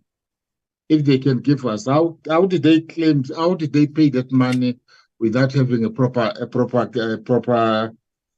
claims, documentation on that one? Honorable Chairperson, that one is actually killing our country. Because according to them, although they say the RALF is still a long way from settlement of all claims without 128 days, that thing, Honorable Chairperson, doesn't help. If they can give us what mechanism, what plan, what strategy do they have actually to unlimit that 120 days, because it seems that even them, they lost the hope, because if they take the long way, it seems that we're having a challenge, Honorable Chairperson. And the last one, Honorable Chairperson, is that they did have a workshop on the 3rd of April. But if they can give us the outcome of that workshop, does that workshop help the department? Did that workshop help the entity to actually fast track the issue of payment to those who, because we have a lot of people that are unpaid, but they claim more than 3 years now. Thank you, Honorable Chairperson. No, thank you very much, Honorable Jobe. I'm sure you have been listening and you are repeating these questions, but just for the issue of explicitity in terms of their response, not that you didn't hear, in terms of also the legal limitations that they have. And I'm sure in terms of also squarely relying on papers, nothing else, in terms of also they have to pay for the empty files, as it were. But the CEO will repeat that. If we can simplify it, CEO, when you are responding, because he had heard you, I know he had heard you, but he was just to be clear what he had heard you. Let's go to Honorable Mabena. There were only 2 hands, there are no other hands will come in. Over to you, Honorable Mabena. Thank you very much, Chair. I hope you can hear me. Loud and clear. Thank you very much. Greetings to you, Chair. Greetings to the former Chair of the committee, the one that was stolen, Honorable Hey, DM. The one issue that I wanted to check, Honorable Chair, is when it comes to procedural operational matters, as the CEO has said, that in order for them to change a simple operational issue and procedure, they are hamstrung by the actual act. Now, there has been a number of, or there has been an attempt in terms of legislation to bring such or some of these issues, or to bring some legislation emanating from RAF. In the legislation that was presented before us, has this issue been addressed? Was it part and package of the proposed changes in legislation that would have simplified the procedural issues? If yes, okay, but then if not, why was that not brought forward? Then the other issue is, I received a query, Chair, from a member of the public. So their father was knocked by a car on the road. I think this was in 2005. And the father was the only breadwinner, the mother unemployed, and school-going children. But then a total payout from RAF, they received less than 200,000 rand from that claimant, from that claim. But what they did not say, and even when I was asking for more information, is, were you being assisted by a lawyer? Were you being assisted? Did you go directly to RAF? So the mother was almost like in the dark, because also our challenges in our black families is that when your husband passes away, you can't do anything. And therefore, all of these things are just happening. And when we are just a spectator and we don't know anything. So when I'm asking relevant information from her, she's absolutely in the dark. She doesn't know at all. So now the issue is, from what the CEO was presenting, it just doesn't make sense. How can an entire breadwinner, someone who was the sole responsible person working there, who was knocked by a car on the road and resulted in a fatality, and then they received 200,000 rand? Then I'm not sure if anything, the CEO can provide an email where maybe I can follow up like on this query. And also, I'm not sure, because another thing is, because I even asked for a claim number. The widow has no idea, but the only thing is that they received less than that. So maybe if we can be assisted, the issue of the call center, and my last question on this, if a claimant has approached lawyers and have got lawyers to assist them in terms of this, and then because you've mentioned that there's client attorney privilege and confidentiality. If then that claimant has engaged attorneys, but then they're not receiving joy, if they call the call center, what is the procedure? Does the call center people say, okay, yes, we see your claim through your claim number, but we have engaged some attorneys, therefore you must continue to engage with those? What is the procedure? Do you assist them or not? Thank you very much, Chair. No, thank you very much. I think your questions, Honorable Mabena, are very important. They are more or less not too far from Honorable Jobe. But we had to see that you are forced by law to pay the victims, road accident victims, if I may use that word, through the lawyers. But also in your presentation, hence the importance of the second question of Honorable Mabena, there's somewhere you said that recently you have also started to work around how to pay directly the the claimant, as it were, without using what the law in terms of the act as it stands now. Secondly, I think, honorable members, you'll recall that we have agreed that notwithstanding that there was an appetite that the sooner they speed up the finalization of the bill from the cabinet, then they would have love in this term to deal with it. But it was clear that we haven't received the bill as yet. We can't even say that we are noting the bill, then we will then put it on the legacy report. But I might have omitted something there. But as far as I know, the bill is still not before Parliament as yet. But I will say that the DM will respond to that, but let me allow then the CEO to respond to the questions and also be explicit as possible. And also Honorable Mabena's one, also you will also offline communicate with him so that you can be direct and be specific.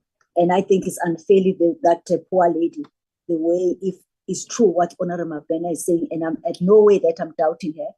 I understand the African culture, but it's quite, we must be also a very sensitive, caring institution, as it were, in terms of staff in particular. Over to you, CEO. The chair, rather. So much. My apology, I should have said the chair, but nevertheless, you may in so that I observe the protocols. Yeah. Yeah. No, thanks, Chair. The chair will come in where I fall short.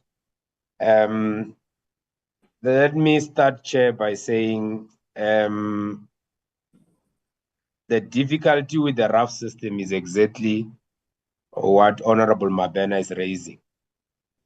It is not only so difficult for a mother or a wife that has just had the husband pass on. A lot of people that may well have degrees and all that find it very difficult to navigate the system, which is why at all material times we are trying to simplify it. It's very difficult because firstly, you need an attendant doctor, all the records. You need someone to help you determine, which is usually an actuary, to determine how much you have lost. And in this case, you might even find, Honorable Mabena, that the people that did them in is the person that filled how much they must claim.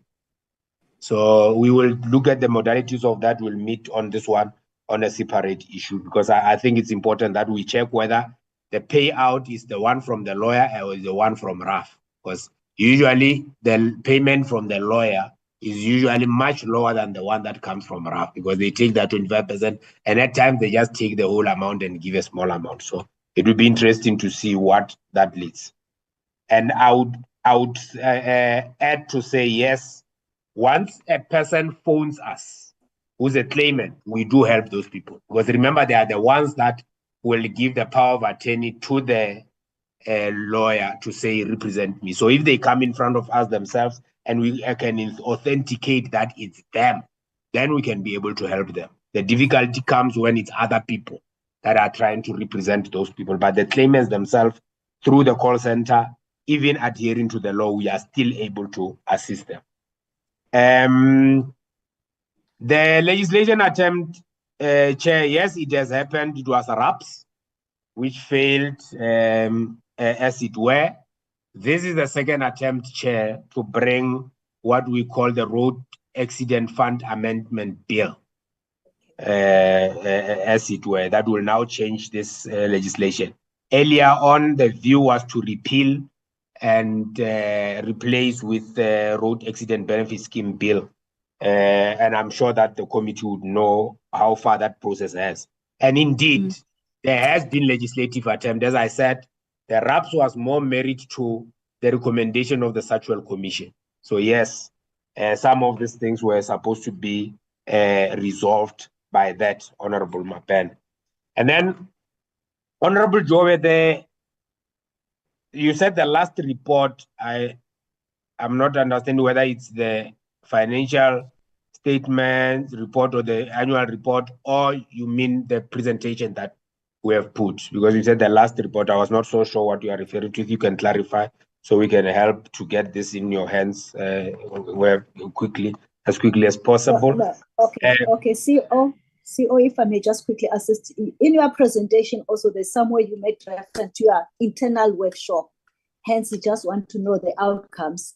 And as you know, that workshop doesn't implement, but it says that it deals with the way forward in terms of implementation. But he was referring to your internal workshop that you would have spoken to. Yeah, the implementation of all the things we agreed with the workshop, yes, we do implement a lot of them. Of course, Chair, mindful of the fact that some of the things will be our wishes, because if the law does not allow us to move in that direction yet, we can't move in that direction.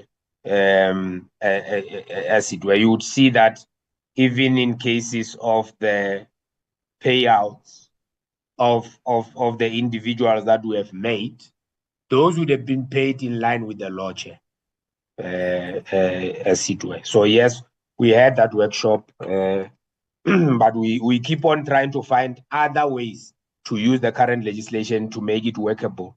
But as it is, there are others that we can't actually implement.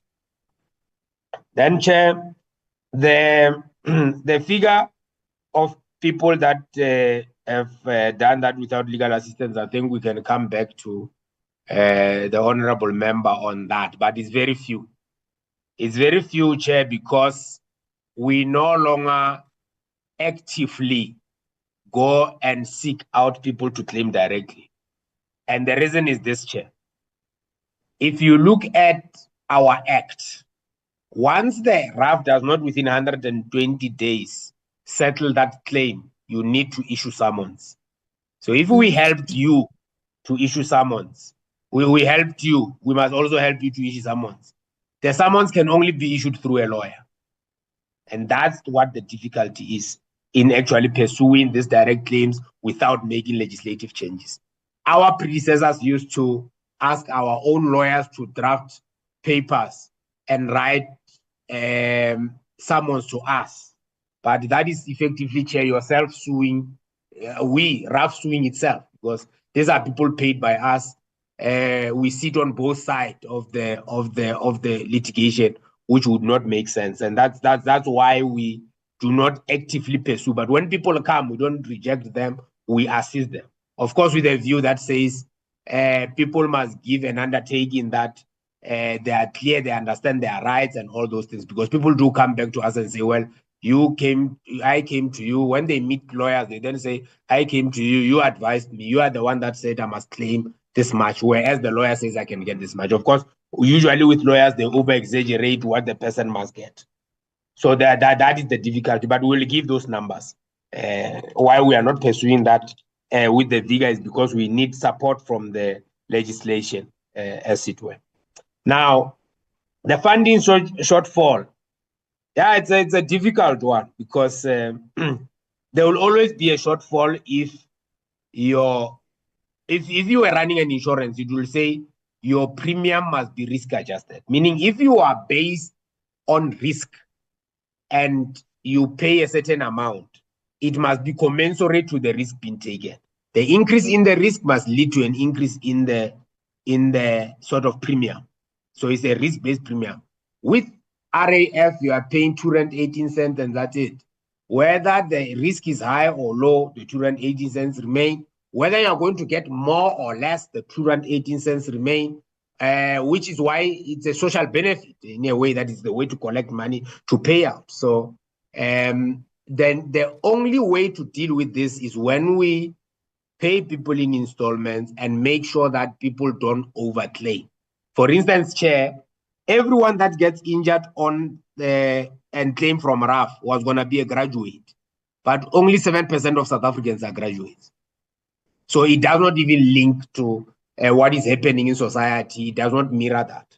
And we find that a lot of people that we pay having claimed that they'll never work a day in their lives. Of course, the payment is based on that, and it's called in full and final settlement, and they call it once and for all, meaning once a person gets paid and told us that I'll never work a day in her life, The next day when he starts working, having collected millions, there's nothing we can do about the money he has received. He has received it, and that's it. And that is one of the shortfalls of the delictually based claim system on something like that. Because if you were also paying in installments, you would stop the payment and say, now you don't need it because you are now working. But because you are paid in lump sum and it's once and for all, then you have lost that money forever. And this is something that we need an intervention on.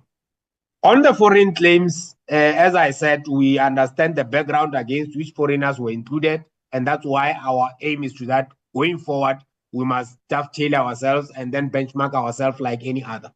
The difficulty here is people from developed countries. People think that majority of these people are actually coming from developing countries. Very few of them get this big lump sum payments. The biggest ones are coming from developed countries. And even if you go in the EU, before you can actually get a visa, a Schengen visa, you actually need to show that you have got a travel insurance, because they won't give it to you in that country. You are coming from a developing country going there. They don't want to insure you. We insure people coming from developed countries, and I don't think South Africa can afford that. And it's something that we are saying must come and change. The paying of the money, of course, we insist on proper documentation. We on this American citizen, we are insisting on proper documentation. Of course, they claim all sorts of manner of things. We actually even call them to come here and be assessed in South Africa for that reason, so that we get that. Our 120 plan and strategy, it's there in our strategy of 2020-2025, where we are saying then the percentage of amounts of things that we settle within 120 days. We are mindful, Chair, of settling a lot within 120 days, given the fact that we have got a liquidity squeeze. If we start settling a lot quickly, we are going to have to pay these people in 180 days, and RAF will then be out of money to be able to do it. So we are balancing both sides. And this is the point at which we are saying, if we then are able to pay in annuity, we should be able to solve this problem. Because, Chair, in fact, if we pay in annuity, our view is that even if the fuel levy does not increase, we'll still survive for the next 30 years, actually. The calculations showed us that we can take 30 years, close to 30 years without actually putting out a cent out. No, it's about 20 years. So it's actually 20 years that we can actually survive without an increase, as it were, and start to pay for them from our reserves on year 20 or something like that. And of course, we want to fast track the issue of payments on individuals, but we also want to prioritize the loss of support and the loss of earnings, and also the time at which we start to pay for your medicals. Because we realize that once we don't intervene, for instance, there's a very big backlog of procedures in private sector, in public sector hospitals, which we think we can intervene in by actually taking people that were victims of road accident and take them to where there's capacity, for instance, in private sector, so that they don't have to wait for a long time. And when they wait for a long time for those procedures, their injuries actually exacerbate the outcome. So we are trying to make sure that we do that, as it were. Then we also target, you'll see, Chair, in this year, probably you'll see it in the next week or so, the 3 to 5 year claims. So people that have claimed and we don't have their information from 2021 and going backwards. We are saying they must now contact RAF on their own and give us that information for us to be able to settle those claims, because our drive is to make sure that we reduce this backlog as we move forward. So we know that there are a lot of people in our system that still have claims that needs to be paid, but the difficulty is that we don't have the information to settle those claims. Thanks, Chair. Okay. Thank you very much, because I was just about to say thank you very much, although it's me that I said you must be very explicit. GM, probably let me allow the chair just to sum up and give us a short and just give us a hope moving forward. We have heard what is expected out of us as parliamentarians, as the lawmakers, as it were. Over to you, ma'am. Thank you, Chair. Just to sum up our expectations of support, this organization is stable to some extent. I'd like to reiterate that RAF is no longer in ICU, and RAF is not an organization that is being mismanaged. All we need is to sustain this organization so that it can operate on its own. So the first thing that we need is the adoption of the REF amendment bill. That will assist us in dealing with all procedural issues that is facing this organization, as well as paying in installments so that we can sustain this organization going forward. And to assist us in the short term, we really need assistance around the Minister of Finance to actually pay us our annual fuel levy so we can sustain itself in the short term while we're waiting for the legislation to change. And also just to refund us the taxes that are due to us in terms of Section 16(1). Other than that, we thank you very much, Chairperson, for your support. Thank you. Thank you very much.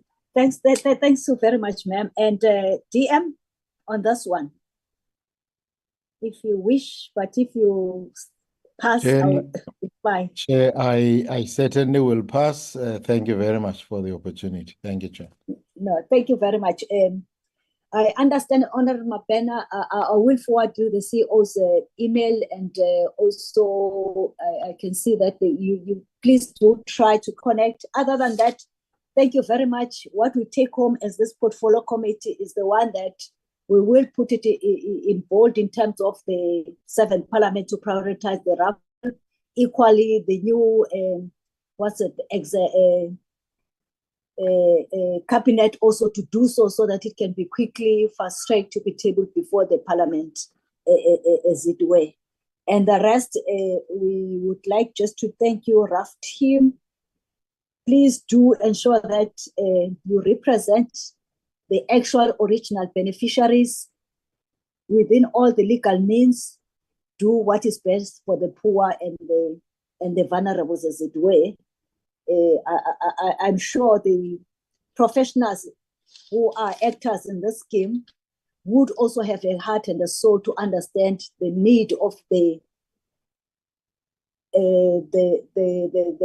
regime change and the model change.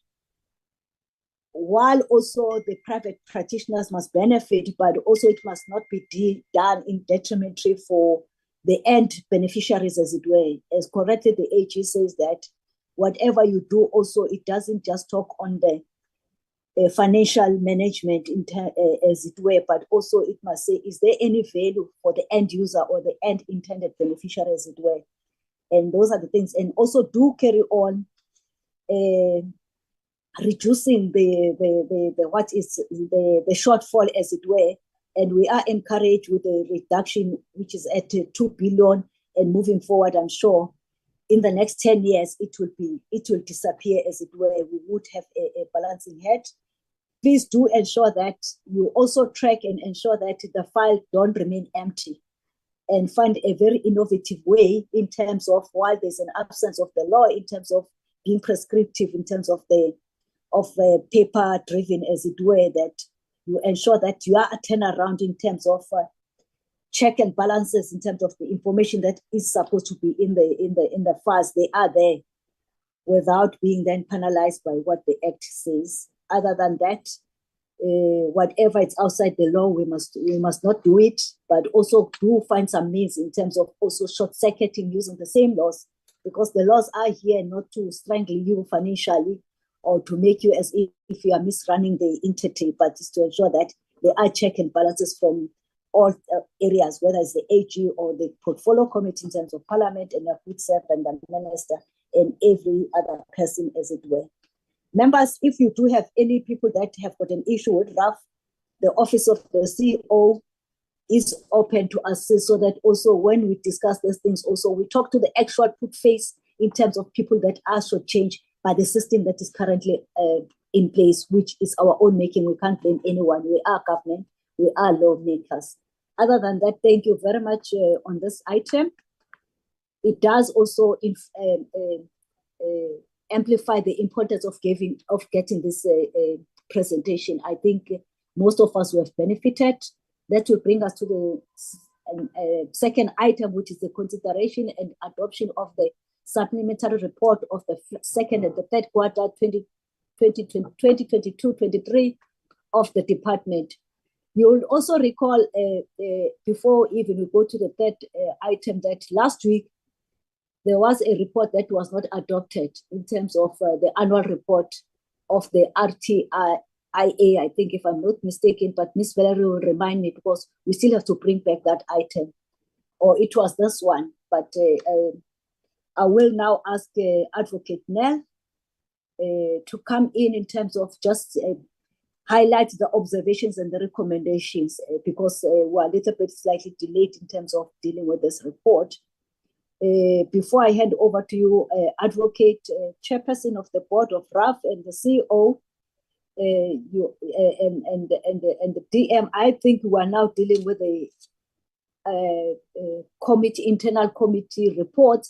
It's up to you whether you want to remain on the platform.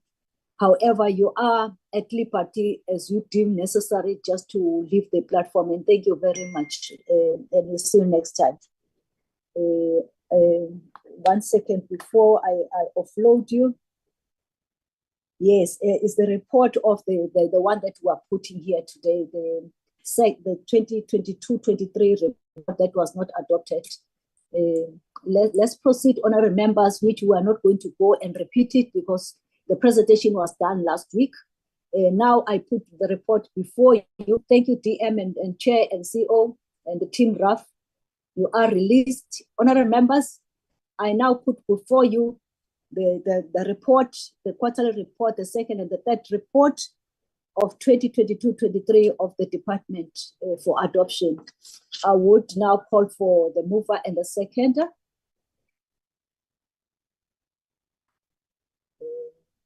I see no hand. There is a hand. There are two hands. Honorable Kumalo, followed by Honorable Magdi.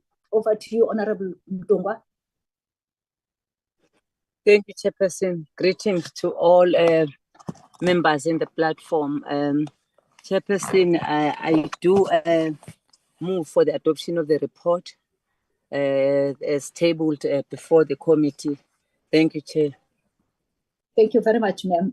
Honorable Magdi, your hand is up, sir.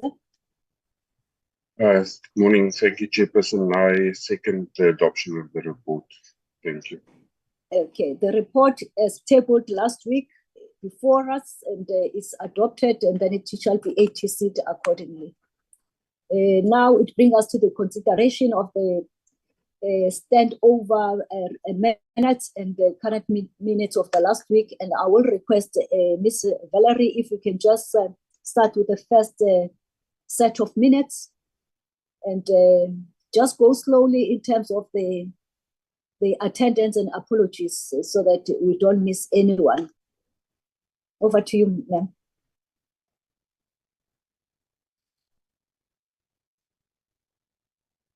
Miss Valerie, are you on the platform? Oh, yes. Yes, Chair, I think I am. Okay. Okay, thank you. Alma, can you scroll through it? Chair, last week the committee dealt with the report on the road traffic infringements agencies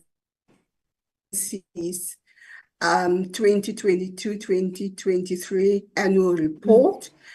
And then there were housekeeping matters after that in terms of the report and the minutes that were made that were present last week. Yes, you can go through. There were apologies from Mr. Winsinger and Ms. Kumalo. And then, Chair, there's the agenda items where you have welcomed the delegation and you have confirmed the agenda items. After that, Chair, there was the briefing by the RTR on the 2023 annual report, where members raised their issues. There were matters, then, Chair, where you have asked feedback from the entity, provide the feedback in 7 working days. I can confirm, Chair, that there was a request in the meeting for the recording of the meeting that was shared with the entity so that they can respond adequately. After that session, Chair, there was the adoption of the quarterly report. At that stage, there was not a seconder for the motion, so it stood over to today. The minutes were adopted, the minutes of 6 February, 20 February, and 27 February were all adopted, Chair. And that was the end of the meeting that adjourned at 11:57. Thank you very much, Ms. Valerie. May I see any taker in terms of any corrections or, yes, let me say that before I call for the adoption, or any comments in terms of the minutes? I see no hand. May I then get the mover and the seconder? I see no hand. Chair, Mr. McDonald's hand is up. Okay, Honorable McDonald, over to you, sir. Thank you, Chairperson. Let me lower my hand so that it's not a legacy hand. Chairperson, I move for the adoption of the minutes. Thank you, Chairperson. Thank you so kindly. And any seconder? As a correct, sir. Oh, thank you very much, Honorable Jobe. Seconds. Let's come to, is there any outstanding minutes, Ms. V? No, Chair, the only matter now is the supplementary report, Chair, on the late tabled annual report, which Advocate Nell will take members through.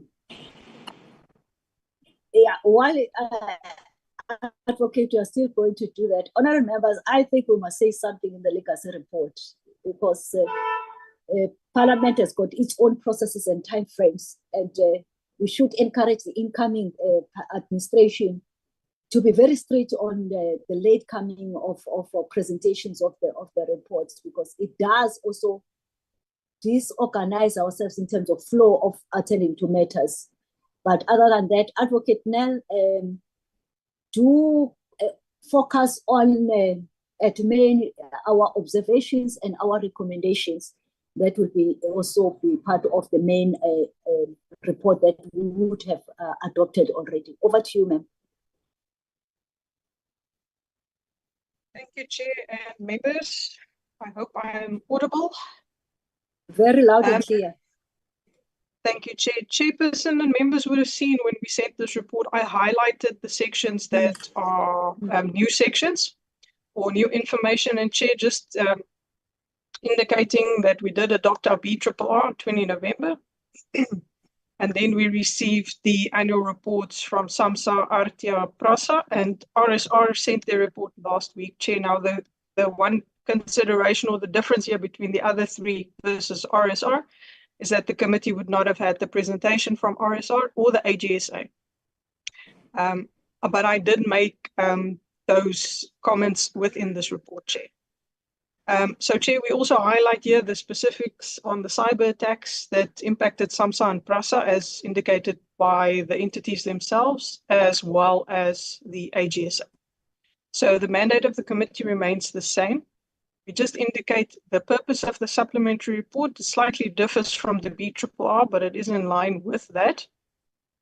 And then we just indicate what we refer to also in the report, Chair. As well, our methodology, similar to how we use in the BRRR. And then also some of the other information we rely on. Chair, then the mandate of the department remains the same. The department's strategic view, as indicated, is the same, but we do add it in here to indicate how it links up with the work of the entities. The same for the 2.12 strategic outcomes and oriented goals.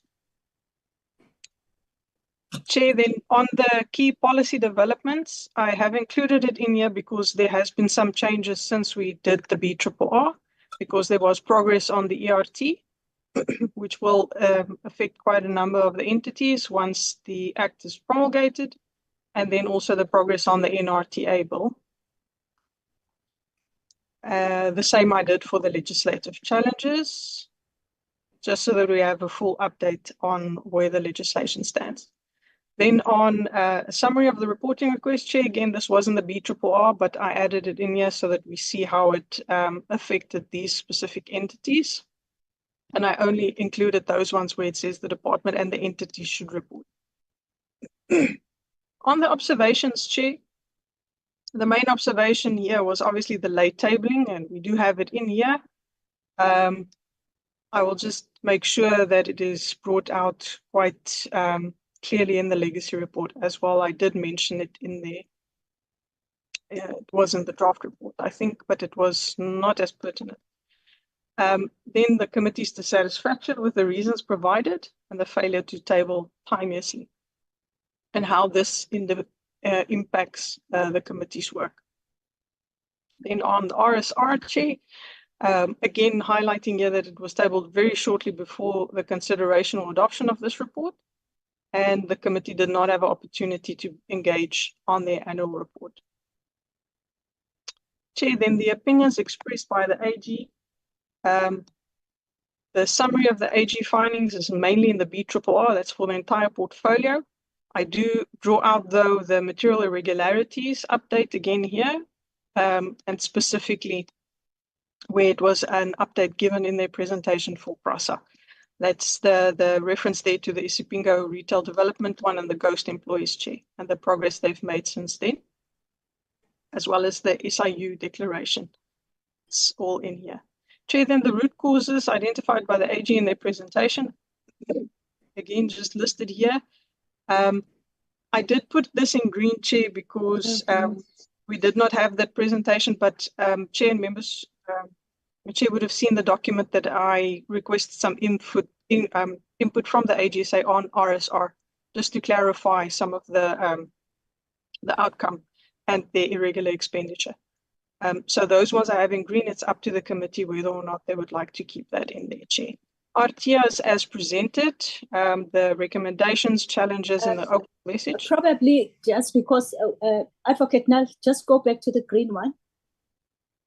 Let me just get a confirmation so that we don't come back on this one, which is it's factual, by the way, honorable members. And I will persuade and encourage us that it should be retained.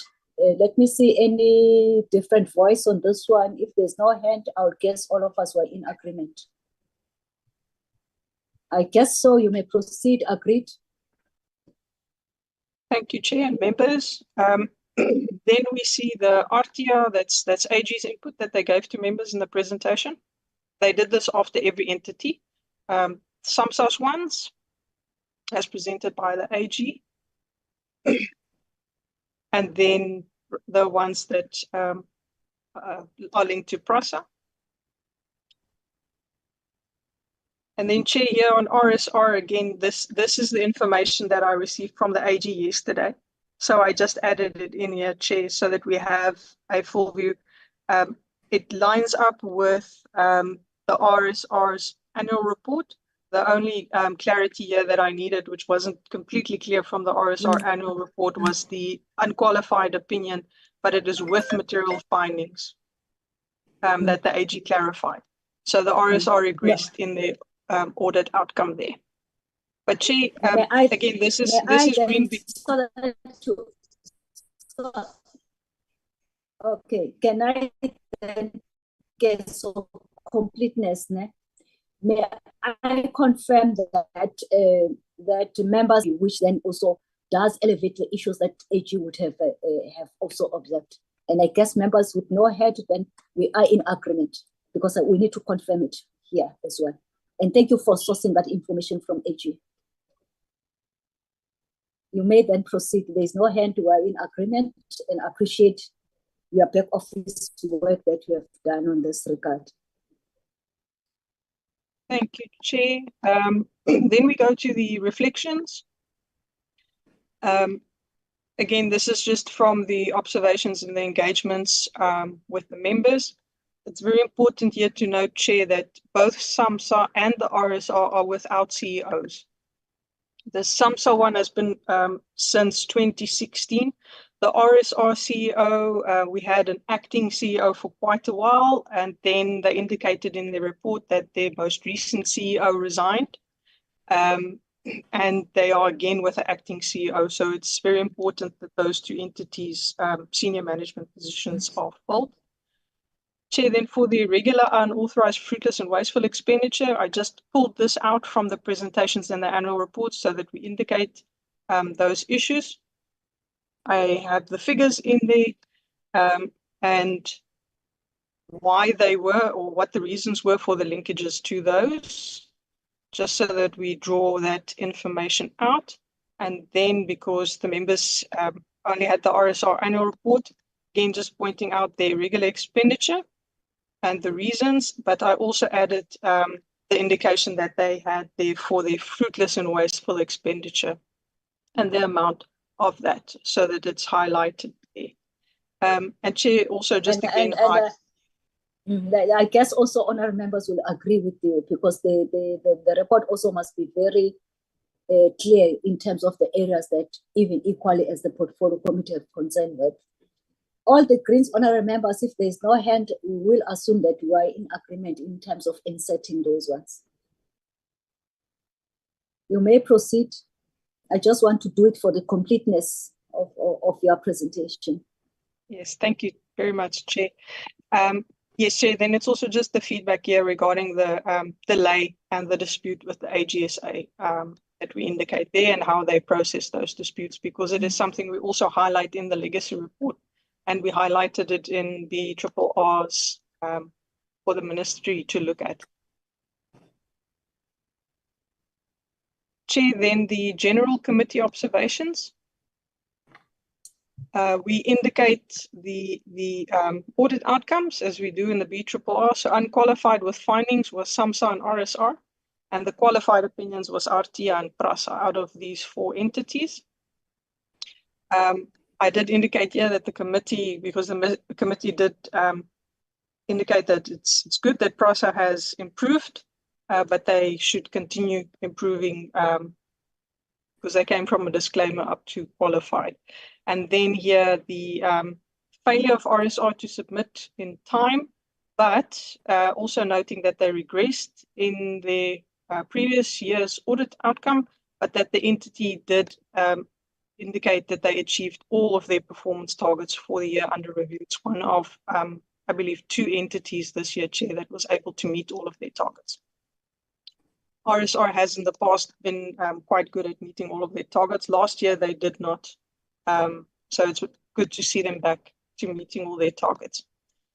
Chair, then yes, indicating here again the relevance and the need to ensure that boards are fully complemented as well as senior management. And then that it's the 7th consecutive year that we had late tablings of reports. The committee noted the reasons. Here, then also the top areas for non-compliance, it's the same as in the BRRR, Chair.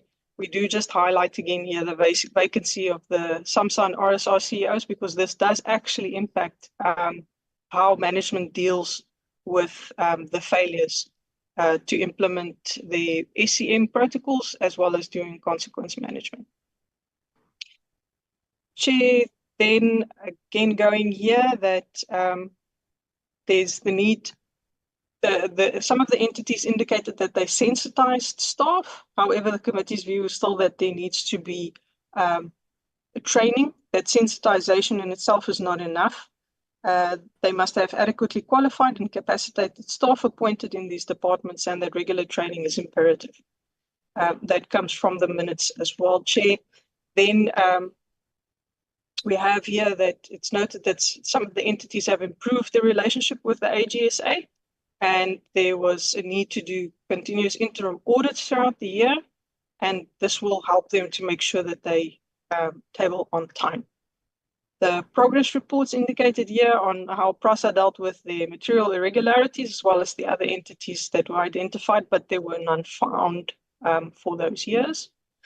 Note here on the irregular, unauthorized, fruitless and wasteful expenditure and the reasons for this, and the main principal reason is SCM compliance and deviations from the PFMA, and that there's a need that the entities in the department must look at improving this.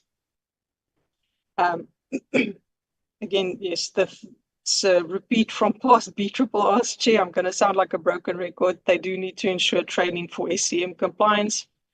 BBBE compliance and audit standards. Those issues need to be resolved with the AG. Like we just had some input there also from, it wasn't just the road accident fund that have disputes with the AGSA, it's also some of the other entities. Chair also then just noting the progress there on the SIU declaration as it relates to PRASA. And then committee observations specific to the entities. So Chair, I just pulled out some information here from the entities' annual reports indicating their targets, what they met, what they did not meet, how they regressed from past years. Major impact here for Artia was Arto and the court case, and then also the questions from our members on how that's going to affect people on the ground once it's implemented. And also the outstanding disciplinary processes. This causes issues with the senior management, and they do need to carry over with that post-audit review meeting and continue to have the engagements with the AGSA. We also have the material impairments indicated there. Members discussed this quite extensively regarding payment of invoices and debtors and the penalties linked to those.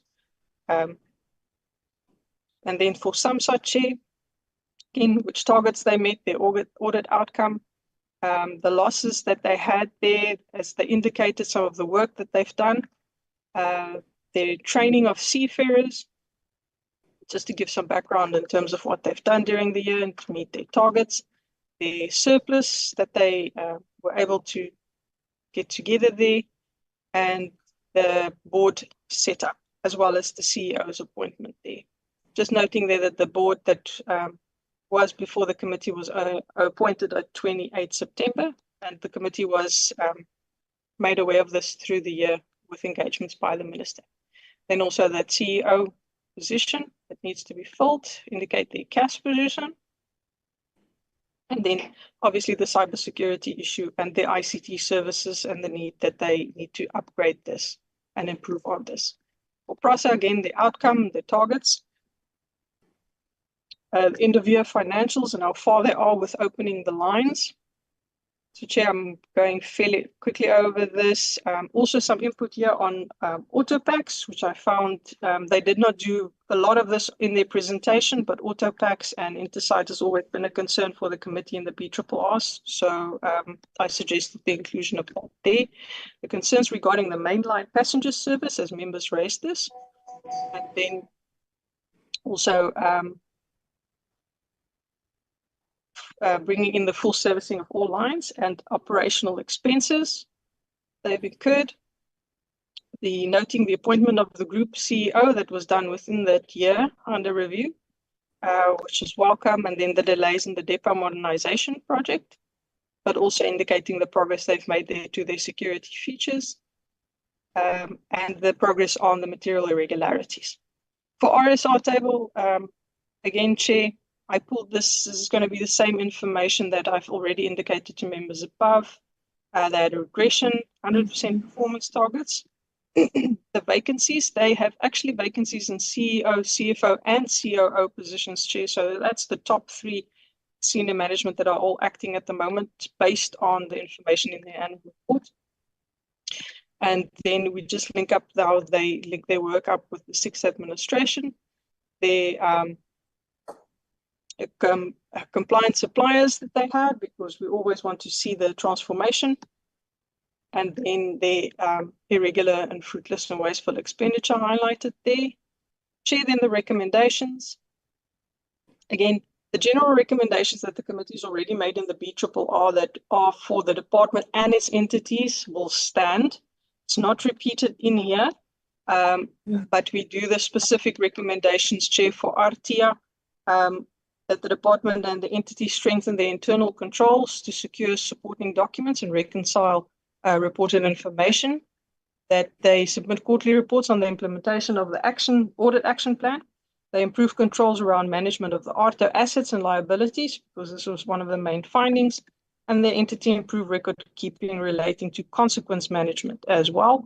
For some such, they need to strengthen their internal controls, the same for documents.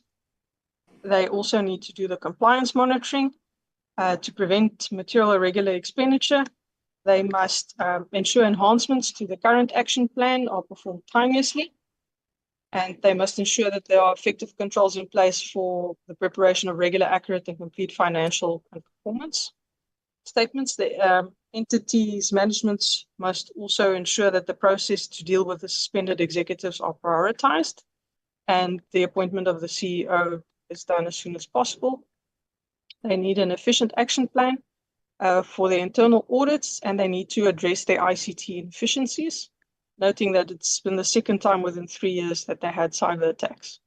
But this is the first time the cyber attack affected the submission of the annual report. For PRASA, Chair, again, internal controls for documents, overall of the IT systems to prevent cyber attacks, enhance cybersecurity. They must address following concerns linked to asset management. That is the urgent update of the SAP asset register. And they did indicate that they've made quite sufficient progress in this in the year under review. All assets to be supported by appropriate supporting documents, physical counts and conditional assessments, implementation of standardized project monitoring. The entity must address also the following concerns linked to their vacancies. Outstanding disciplinary procedures must be finalized without delay. Vacant positions in senior management must be filled. Task roles, resource required in various divisions to ensure properly functioning internal control environment must be clearly defined. That's linked to the organogram issues that they indicated. And then also, they must fill the vacant positions with suitably skilled individuals. We link that up with their skills audit. And where they use consultants, they must transfer skills. They must also address the following regarding contract and expenditure management, the review of policies and procedures, assigning of specific responsibilities to specific officials. Wherever possible, automated controls must be used for verification of accuracy and completeness of transactions, continuous monitoring to enable proactive identification of errors and irregularities. Regarding procurement planning, bid specifications should be comprehensive, detailed, and unambiguous. Bid evaluation committees to include individuals with requisite technical knowledge. Expedite the appointment of the head of SCM. SCM unit to be staffed with appropriately skilled individuals. And regarding consequence management, they need to timelessly investigate the instances of irregular, fruitless, and wasteful expenditure. These investigations must be tracked and monitored. Given the backlog, there must be a prioritization of recent transgressions, institute investigations into the cancellation of the security contracts during late 2019 to mid-2020, and then contract management monitoring implementation thereof. Chair, now members will see here there isn't specific recommendations for RSR because we did not have an engagement in order to include recommendations for the RSRs, other than the observations that were made, Chair. Then we get into the entity-specific ones. This again, Chair, is regarding the late tabling. Also, they must make sure that the recommendations in the BRRR is complied with, and that the recommendations as listed by the AG are also complied with and reported on. The same applies for SAMSA and PRASA, Chair. So that's just so that we link it up with the AG's recommendations. What I did put in here for RSR, Chair, is similar to what we have at the BRRR. Although they did table, I don't know if Chair and members would still like this to be the reasons for this late tabling and only coming a week before was not presented in the letter of tabling. It was merely the letter indicating that the report is tabled. But in the next reporting period, the entity must ensure that it adopts its annual report in order for the minister to table it timeously. And then again, those recommendations made in the BRRR must be complied with and reported on. So Chair, then the conclusion, just before I get the last feedback, it's just in general to say that the committee would like regular feedback on these issues identified, Chair, and the report is to be considered. So Chair, that is the report. Once we have the all clear from members, we can make sure that all our abbreviations are in the right place and our final grammar checks are done. Thank you, Chair and members. Thank you very much, Advocate Nell. Honourable members, here we are with the report, and I think it has been also very explicit and detailed in terms of the areas of concern and also the AG's observations around the filling of critical vacancies, the usefulness of the information, the turnaround time in terms of closing their books, and also our displeasure in terms of the delays thereof, and also the regress in some of the entities, in particular the RSR, as it were. And I'm sure that when previously we engaged, there was a rationale, notwithstanding that we are expecting all of them to progress, not to regress. And then we know, I think members should say that we accept the report, and then it will be then in our next meeting then adopt the report for tabling to the House, or we'll do it now, because the only thing that will be outstanding is the grammar and also the cleaning of the document, but the substance of the report, which is work that is tabled before us for the adoption. I will just invite for comments, noting that the blue ones we have adopted them, because I did call for any comments on those ones, and there was no response in terms of the hand. And now I would like to table it as our report at this level of the committee. I recognize Honorable McD, followed by no hand for now. Honorable McD. Thank you, Chairperson. Let me first add to what you've already alluded to thank the advocate now for a very comprehensive report and a well-written report.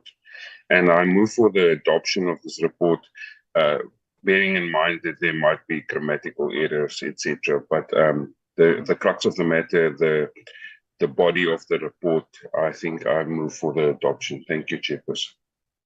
Thank you very much, Honorable McD. I now recognize the hand of Honorable Khumalo, and there's no other hand for now. Honorable Khumalo, over to you, ma'am. Thank you, Chairperson. Let me just second the adoption of the report that was moved by Comrade Honorable McD. Thank you. You're in the wrong space. I can hear you, but you're the choice of your words. Thank you very much, Honorable Khumalo and Honorable McD. We will make sure that it doesn't change before it gets ATC'd. It can just be sent to all of us within the same night without any delay. Advocate, so that probably by midnight tonight, then it will be ATC'd accordingly. The report is adopted accordingly, and thank you very much, honorable members, for that. Honorable members, that will then now bring us, we've dealt with almost everything. Is there anything that we have left with without being surprised that we didn't ATC tabled our agenda? And I guess, Ms. Ferry, we are done for now, except to say to honorable members, we note that Honorable Mabena has been kicked out by the system.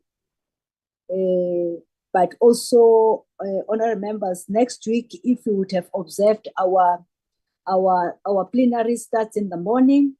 So we will try to do some adjustment, but what we're trying to work around or put our necks around it is that probably we can start like any other committee, even the programming committee, have our meeting at 8 o'clock for an hour, so that we can look at the legacy report. And I guess, honorable members, we have received the legacy report, which also will fuse in the report that we have just dealt with it now, and we will be ready on the 9th at 8 for an hour then to engage with the report. And if there's anything that members, Ms. Valerie, just send us, all of us, a note that indicates each members to make their submissions after today, so that next week we are able then at 8 o'clock in the morning to look at the legacy report. Because if you look also, because we'll be moving towards, we're left with only 2 weeks, noting that we're not comforted to have another day other than Tuesday, that we might also, depending on the base that would have concluded dealt with and finalized by other committees, we might also be in need of the House to start in the morning. Hence, then I'm saying that I'm urging and requesting the members that if then the need arises, let's meet at 8 o'clock, but by Thursday, immediately after the National Assembly programming meeting, we will be aware, because I'm also, which is a bonus for this committee, I'm still serving in that committee, to know whether does it warrant us to meet in the morning. But next week, Tuesday, we have to meet in the morning just to finalize our legacy report because of this plenary that starts in the morning. Other than that, honorable members, let's take this opportunity to thank all of you and our team in the form of Ms. Valerie, Advocate Neil, Dr. Ngezi, and Ms. Tandy. Not Ms. Tandy, it's not Tandy, it's Ms. Mahlati, and also the PLO and your good self honorable members for your patience. And thank you very much. Indeed, it has been a fruitful meeting. We'll see the comments on when the minutes are circulated so that we also dispose of those minutes in speed next week.